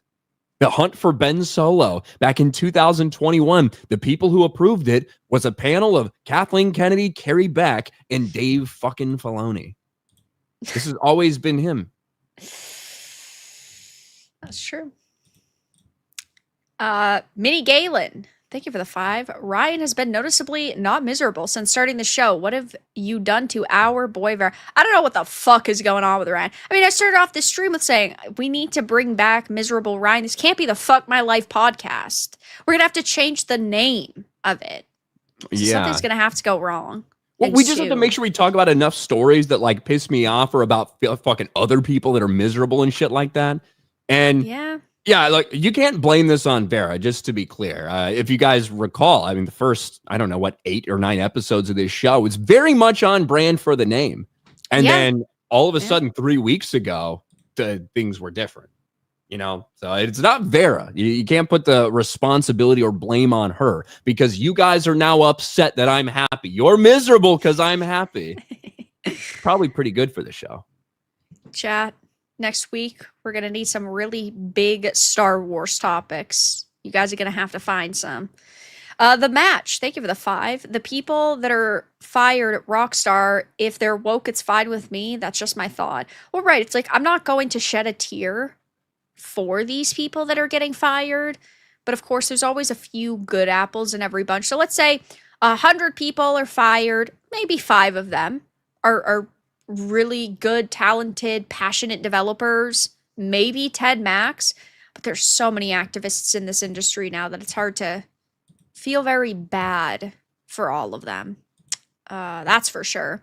NTR Uncle, thank you for the 2. Thank you for your service, Ryan Beardo Fat. You're welcome. It's my pleasure. They paid me. So. Yeah. The match, thank you for the 2. Even if GTA 6 is woke, we're all still pre-ordering. I think that everybody, yes, is going to pre-order it. Now, how many of those pre-orders are canceled if it ends up looking rough around the edges? It's got technical problems. They market the trailers in a really shitty way. I don't know. But my opinion's always been that I think it's too big to fail. And I think that if GTA 6 is bad, people will still buy it. But if they make a GTA 7, it's going to affect sales. Well, that's 20 years from now, so fuck. Probably. Michael, thank you for the 2. I can see Ryan outside GTA's studio yelling. I mean, I don't know why I'd be outside GTA studio. Maybe outside Lucasfilm. Maybe. Taker 610. Thank you for the 5. 13 years between games is wild. The kids that threatened to kill their parents over taking away their PS4 in GTA 5 are now just getting out of prison. Jeez.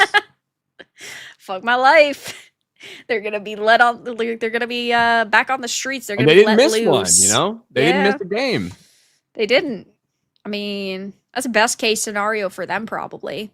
Juan Gal, thank you for the 2. So when are you hopping on a BF6 ride? Are you gonna play Arc Raiders? Are you gonna play GTA? You're gonna play GTA when it comes out. I'll play GTA. Yeah. Are you gonna play 2 years from now? Are you gonna play the new Call of Duty? Are you gonna play I'm probably not gonna play Call of Duty. If there's anything I'll play, it'll probably be Battlefield. I heard it was a weird fuck up with the update though. I haven't played it. I've just been playing Arc Raiders. Arc Raiders is sick. Yeah, I hear people love Arc Raiders. Everyone is talking for- about it. I still have to except play a for new Pokemon Eurogamer. game. Still have to play Oh a new fuck the new game. Pokemon game. That shit sucks. I dropped that game. Fuck it. I don't quit many games on this channel. Very few games do I say I'm falling asleep in my chair. I can't play this. Give it to me so I don't have to fucking buy it then. Yeah, I'll sell it to you for full price. Well, fuck you then. I would rather. Hey, I'm gonna have to pay for shipping, bro. No. I honestly, I'll even give you the gay playmat that Best Buy gave me with it. I would rather buy it at the fucking store than buy it from you so that you will have not paid for anything. I would rather do that. Wait. I'm still gonna be like negative $5, $6, $7 for shipping, You know what that's about? That is about making you more miserable and me maintaining my happiness. Get that charge. Fair enough. I know you definitely need to be more positive. You've just been so negative over the past couple weeks. We reversed the polarity. It's working well for me. For sure. I got the secret to life. And guess what? I'm not going to tell any of y'all motherfuckers. Because it's better when it's just me that's happy. Fair enough. And guys, really quickly, I just wanted to talk about this. I want to get Ryan's thoughts. Ryan, we've been talking about Netflix actively exploring a bid for Warner Brothers Discovery. Now the claim is that Saudi Arabia's public investment fund plans to make a full buyout offer for Warner Brothers Discovery. How do you feel about this? These rumors have been swirling around for the few weeks. And again, that's from like 20 days ago. You can see right there. And there have been, I don't know how much hard sourcing we've seen. But look, I don't know if you caught this, Vera, but very early on in this stream, I tried to give you a segue to this story. You did. When I talked about, even women in Saudi Arabia are allowed to drive now. You did, yeah. I was potentially the segue to this. Look, Saudis have a lot of fucking money. They're obviously very invested in a lot of different things, including gaming and stuff like that. Could this be a reality? They buy Warner Brothers. Do they have enough money to do it? They do. They do. And it's possible. A full fucking cash offer. And just like anything that they potentially get involved in, I could see benefits and I could see downsides. Absolutely. You can see benefits because there happen to be some social things that a lot of Arab people in general don't necessarily want to see in their entertainment. That happens to coincide with things that we don't necessarily want to see in their entertainment. However, with that comes a lot of different restrictions on things that we think are way over restrictive when it comes to those cultures and things like that. Say goodbye to thighs and butts. Right. It's over. Exactly. So like there are, when you hear something like that, there's ways that it could go to be like, that'd be interesting, I guess. On the other hand, I don't think I want in general a foreign country like that having so much, and I know it's ironic because we're talking about fucking Hollywood, but a foreign country like that having so much like direct influence on this, like just this fucking American legendary studio. You know what I mean? Yeah, absolutely. I know a lot of people feel that way about Ubisoft because even though they're French, they're still big in the video game industry. And look at Tencent. I mean, look at the deal that they've made with Tencent and the studio that's starting with Tencent. People are really fucking worried, and I get it, right? Don't trust the CCP. Don't trust the Saudis. Don't trust anybody. And that's the major problem that we face at this point. Oh, it might go to Microsoft. It might go to Netflix. It might go to everybody could be equally shitty. Yeah, and the sad reality is when it comes to gaming, when it comes to entertainment, when it comes to all this stuff, we are seeing a significant decline in the level of entertainment that's being produced by our Western countries, right? And we've seen this infiltration of all this shit that's turned so many fucking people off. As a result, people are turning to other places. Now, I don't think typically Saudi Arabia is one of those places that we name as, they're coming out with like the best entertainment. But that's the truth, is that people are looking at a lot of other alternative places to get their entertainment because they feel like they're still more focused on telling a story or getting fans engaged or on just simply putting things out that make money. There's one thing that would be true when it comes to this. Their priority would be making fucking money, which would mean making good content, right? To make fucking money. Now, when it comes to gaming, a lot of that you're talking about abuse, monetization abuse, and things like that. When it comes to this, you're talking about entertainment. Their priority would be to make money. And the easiest way to do that is by making good entertainment, which I hope is what people get back to. I don't know how seriously I take this rumor in general, but it could happen. Yeah, no, I mean,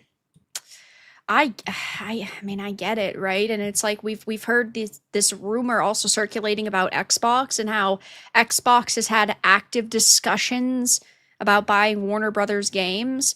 Sure, they'd have a lot at their disposal. Apparently, Phil Spencer specifically wants Batman.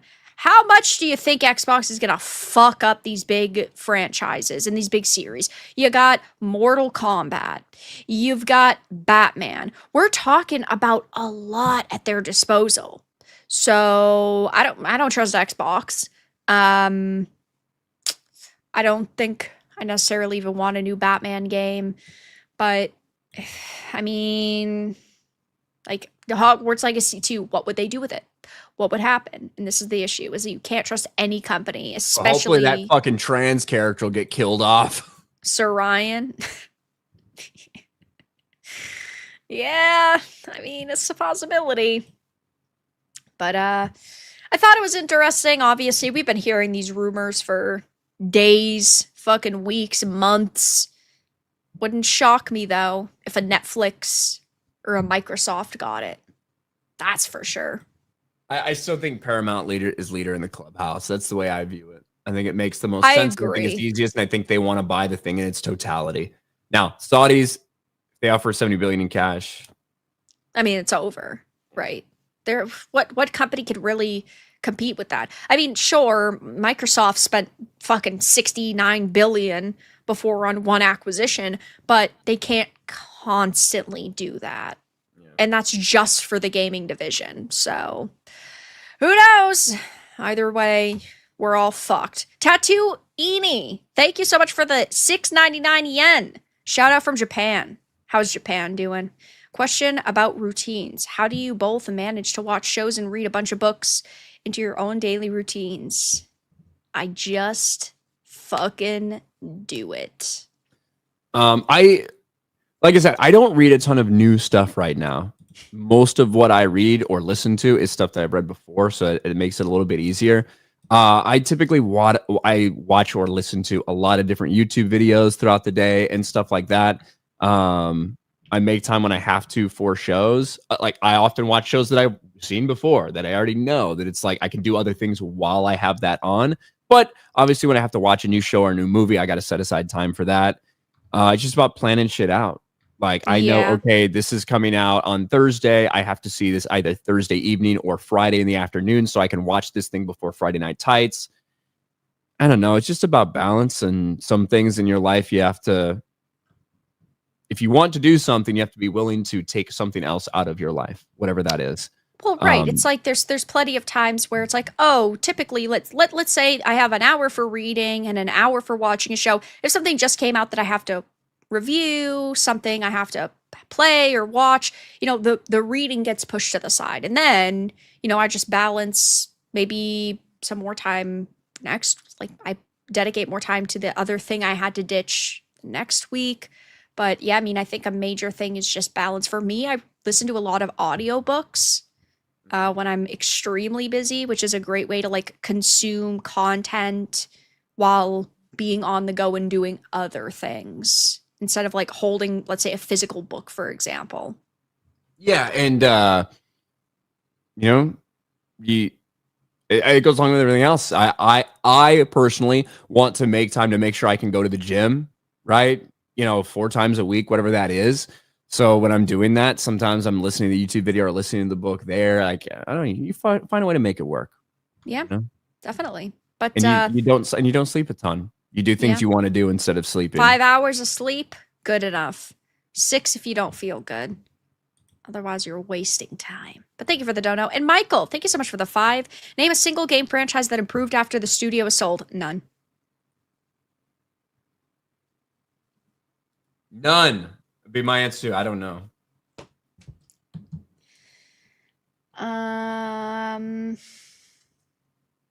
Yeah. Like I genuinely don't fucking have one.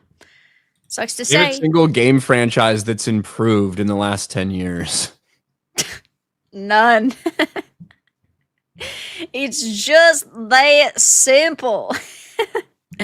But all right, guys, that's about to be the end of the stream. Ryan, what have you been up to lately? What are you gonna be up to? What are you doing? I mean, other than just being super happy, is that what you mean? Yeah. Other than just being super happy.